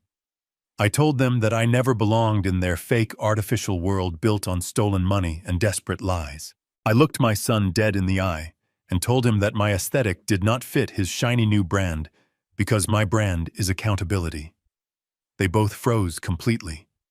The sheer finality of that single word seemed to physically crush whatever tiny sliver of hope they had left clinging to. They finally understood that there were no more negotiations, no more pathetic excuses, and absolutely no more second chances. They were entirely on their own, facing the massive destructive consequences of the fire they had deliberately started. I did not say another word. I did not wish them luck or offer a tragic goodbye. I simply took a single step backward into the warm, quiet hallway of my home. I reached out and grabbed the heavy brass handle of the solid oak door. I pulled the door firmly shut, severing my connection to them forever. The loud, heavy metallic thud of the steel deadbolt locking into place echoed definitively through the house, signaling the absolute and permanent end of their reign. I stood in the entryway for a long moment, listening to the muffled sound of the freezing rain beating against the exterior walls. The absolute silence inside my home was profound and deeply comforting. I took off my damp jacket, hung it carefully on the wooden rack, and walked slowly down the hallway toward the kitchen. The air smelled of fresh, roasted coffee and warm wood, entirely contrasting the bitter cold desperation I had just locked outside. I walked into the kitchen, expecting to find it empty. Instead, Jonathan Reed was sitting calmly at my worn oak table. He had not packed his leather briefcase. He had not called for his private driver to take him back to his downtown corporate office. He was sitting perfectly upright, holding a silver pen in his right hand. A fresh pot of coffee was steaming on the counter beside him. Jonathan looked up as I entered the room. He did not ask how I was feeling. He did not ask if my son was still crying on the front porch, or if the federal authorities had already arrived to collect them. We operated on a completely different frequency. We dealt in absolute reality and forward momentum, not emotional theater. He simply reached out and placed his hand flat against a thick stack of pristine white parchment paper. He slid the crisp documents across the scratched wooden surface of my kitchen table, stopping exactly where my coffee mug usually sat. I walked over and looked down at the first page. It was not another repossession order or a criminal referral. It was a brand new commercial lease agreement, completely drafted and perfectly formatted. I looked up at my lawyer and raised an eyebrow. Jonathan took a slow sip of his coffee and stated that leaving a fully equipped medical facility sitting completely empty was simply bad business. He informed me that he had already been in contact with a brilliant young professional who was currently drowning in massive student debt, but possessed a flawless medical record and a profound dedication to his craft. Jonathan tapped his silver pen against the new contract. He told me the young doctor was ready to sign immediately. I pulled out my wooden chair and sat down, feeling the immense satisfaction of a perfectly executed adjustment. The toxic parasites were completely eradicated, and the foundation was finally ready. 3 months later, the bitter cold of winter had finally surrendered to the early warmth of spring. I drove my old rusted pickup truck down the familiar streets of the commercial district, but the heavy feeling of anticipation that used to sit in my chest was completely gone. I pulled into the parking lot of the commercial building I owned. I did not park in the front row this time. I parked in a standard space near the side entrance, leaving the premium parking spots open for the people who actually needed them. I turned off the heavy engine and stepped out into the bright morning sunlight, taking a deep breath of the fresh air. The exterior of the building had been completely transformed. The bright orange federal seizure notices that had plastered the windows for weeks were entirely gone. The heavy brass padlocks and industrial steel chains had been legally removed. But the most significant change was the glass itself. The pretentious frosted coating that Monica had installed to keep the normal working-class citizens from looking inside had been completely scraped away by a professional cleaning crew. The massive, arrogant silver letters spelling out Bradley's elite cosmetic brand had been chipped off the brick facade, leaving absolutely no trace of his massive ego behind. In their place hung a simple, professionally painted wooden sign. It did not promise exclusive luxury or elite social status. It simply read, "Community Dental Care." The lettering was bold, clear, and completely unpretentious. I walked up to the front entrance and pulled the clear glass door open. The suffocating smell of expensive lavender oil and the pretentious classical piano music had been completely eradicated. The pristine, imported white marble floors were still there, but they were now sensibly covered by thick, durable entryway rugs to prevent people from slipping on rainy days. The space where the absurd custom artisan coffee bar used to sit was now occupied by a practical wooden reception desk and a simple waiting area. There were no imported white leather sofas meant to impress wealthy executives. There were rows of comfortable, sturdy vinyl chairs designed for actual waiting patients. A standard commercial coffee pot sat on a small side table next to a stack of basic medical magazines and local newspapers. It no longer looked like a 5-star spa designed to stroke the fragile egos of local celebrities and wealthy socialites. It looked exactly like what it was supposed to be. It was a clean, functional, and honest medical facility designed to actually help everyday people. The entire atmosphere felt incredibly grounded and deeply real. The toxic artificial energy that had previously choked the life out of the room had been completely sterilized. I stood in the center of the lobby, breathing in the clean scent of medical-grade disinfectant and fresh black coffee. I looked around the quiet, functional space and felt a profound sense of absolute peace. The massive financial investment I had made was finally being used for its intended honest purpose. The building was no longer a monument to arrogance and massive federal fraud. It was a solid, working foundation. I walked down the newly painted hallway toward the primary surgical suites. The heavy steel doors were propped wide open, inviting natural light into the sterile rooms. Inside, I saw the new tenant of Apex Commercial Holdings. His name was Dr. Richard Evans. He was a 32-year-old professional who had graduated at the absolute top of his medical class, but was currently carrying a massive mountain of student loan debt. When Jonathan Reed first introduced us, Richard had been working out of a cramped, rundown public health clinic, doing incredible reconstructive work for combat veterans who could not afford basic dental care. I had reviewed his financial history and his medical records with extreme precision. He was the exact opposite of the entitled parasite I had previously allowed into my building. Richard was wearing simple, dark blue scrubs. There was no expensive silver thread spelling out his name. He was standing next to one of the $80,000 operating chairs, speaking softly to an older man, wearing a faded military veteran baseball cap. I stood quietly in the hallway and watched him work. He did not treat the patient like a walking bank account. He treated the old soldier with absolute dignity and profound respect, explaining the details of the procedure in clear, simple terms. He finished the examination, shook the veteran's hand, and walked him out to the main lobby, personally thanking him for his service to the country. When Richard turned around and saw me standing in the hallway, his face immediately lit up with genuine gratitude. He did not puff out his chest or act like he was the most important person in the room. He walked over and firmly shook my hand. His grip was strong and slightly calloused, telling me that he actually worked for a living and did not spend his days getting expensive manicures. He looked around the pristine surgical suite and shook his head in absolute disbelief. He told me that he still woke up every single morning expecting this entire arrangement to be a dream. He thanked me again for the massive opportunity I had handed him.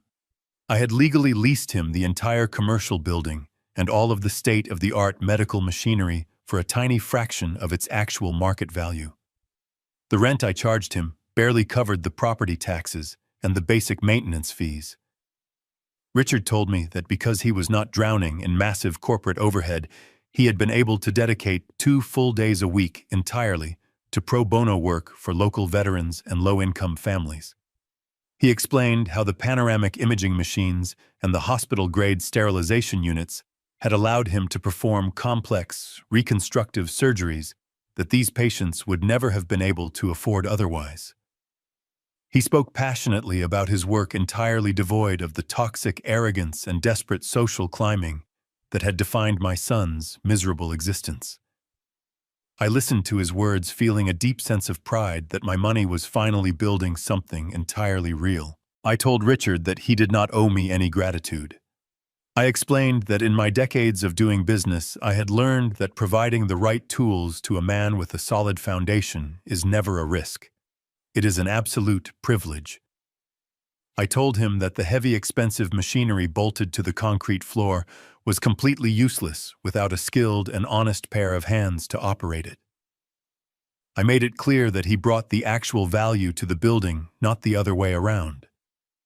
I told him I was proud to have my name attached to a facility that actually restored human dignity instead of just catering to local socialites and arrogant executives. Richard smiled a quiet, humble smile. He understood exactly what I meant. He did not try to flatter me with empty corporate buzzwords or promise me impossible financial returns. He simply looked me straight in the eye and promised that he would take perfect care of my building and my equipment. He told me he knew exactly how many hours of brutal physical labor it took to purchase those machines. He swore he would honor that immense sacrifice with every single patient he treated, regardless of their ability to pay. It was the exact level of mutual respect and absolute accountability that my own son had never been able to comprehend. Richard gestured toward the small break room down the hall. He apologized that he did not have an expensive artisan espresso machine or imported sparkling water to offer me. He said he only had a standard commercial drip coffee maker and some cheap ceramic mugs. I looked at the brilliant young doctor and told him that standard black coffee was the only kind I ever drank. We walked into the small break room together, leaving the quiet hum of the high-end medical machinery behind us. He poured 2 cups of the dark, steaming liquid and handed one to me. We stood there drinking our coffee in comfortable, quiet camaraderie. There was no tension, no arrogance, and absolutely no deceit. Just 2 hard-working men who understood the profound value of honest labor, mutual respect, and the unbreakable strength of a true foundation. I sat alone in the quiet waiting room of community dental care, holding the warm ceramic mug in both my hands. The heavy vinyl chair was incredibly comfortable. It did not squeak or shift under my weight like the imported leather furniture Monica had purchased to impress her wealthy friends. I took a slow sip of the standard dark roast coffee. It was not artisan espresso ground from imported beans. It was simple, honest coffee brewed by a hard-working doctor who respected the solid foundation he stood on. I looked around the lobby one last time, admiring the clean, functional space. The warm sunlight poured through the massive front windows, illuminating the room. For the first time since I wired that massive sum of money, I felt completely and entirely at peace. The building was finally breathing cleanly. My heavy, scuffed smartphone vibrated quietly against the wooden side table. I set my coffee mug down and picked up the device. The screen illuminated, displaying a breaking news alert from a prominent local business journal. The headline was short and incredibly direct. It announced the official trial dates for a disgraced local cosmetic dentist and his wife facing massive federal indictments. The brief article detailed the upcoming prosecution for severe Medicare fraud, aggravated identity theft, and gross bank deception. The trial was scheduled to begin in a federal courthouse early next month. The journalist noted that both defendants were facing mandatory minimum prison sentences and had been permanently stripped of their professional medical licenses and their personal financial assets. I stared at the glowing screen for a long moment, reading the clinical legal summary of the total destruction of my son. I did not feel a single drop of parental heartbreak. I did not feel the urge to call a lawyer or attend the court hearings to offer my quiet support. The boy I had broken my back to raise was completely gone, replaced by a hollow, arrogant parasite who had attempted to drain my life to fund his illusions. I did not need to witness his final sentencing to find closure. The true closure was the absolute silence in the room around me. I pressed my rough, calloused thumb against the glass screen and swiped the notification away entirely. I deleted the news alert, erasing their names and their self-inflicted tragedy from my daily reality with a single decisive motion. I picked up my ceramic mug and drank the last remaining drops of the bitter black coffee. I stood up from the comfortable vinyl chair and walked toward the clear glass doors. I stepped out of the clinic and into the bright, warm spring morning. The air felt incredibly crisp and clean, without the heavy stench of greed hanging over the property. I walked across the parking lot toward my rusted 1998 pickup truck. The faded paint and the dented steel doors felt like old, loyal friends. I climbed into the driver's seat and turned the key. The heavy engine roared to life, vibrating powerfully beneath my hands. I put the truck into gear and drove out of the commercial district, heading toward the open highway. The $600,000 had been a massive and incredibly expensive lesson, but as I drove down the road, I knew it was worth every single penny. It was the ultimate price I had to pay to permanently sterilize my environment and achieve the absolute unshakable peace I truly deserved. The greatest lesson I learned from dismantling my own son's fake empire is that unconditional love should never mean unconditional surrender. We are taught that family is a sacred bond that requires endless sacrifice, but when that blood turns into a parasite, sacrificing yourself only feeds the rot.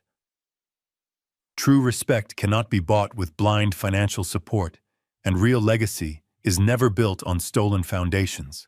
You must have the absolute courage to let the people you love face the brutal consequences of their own arrogance. Sometimes the most profound act of love is simply locking the door.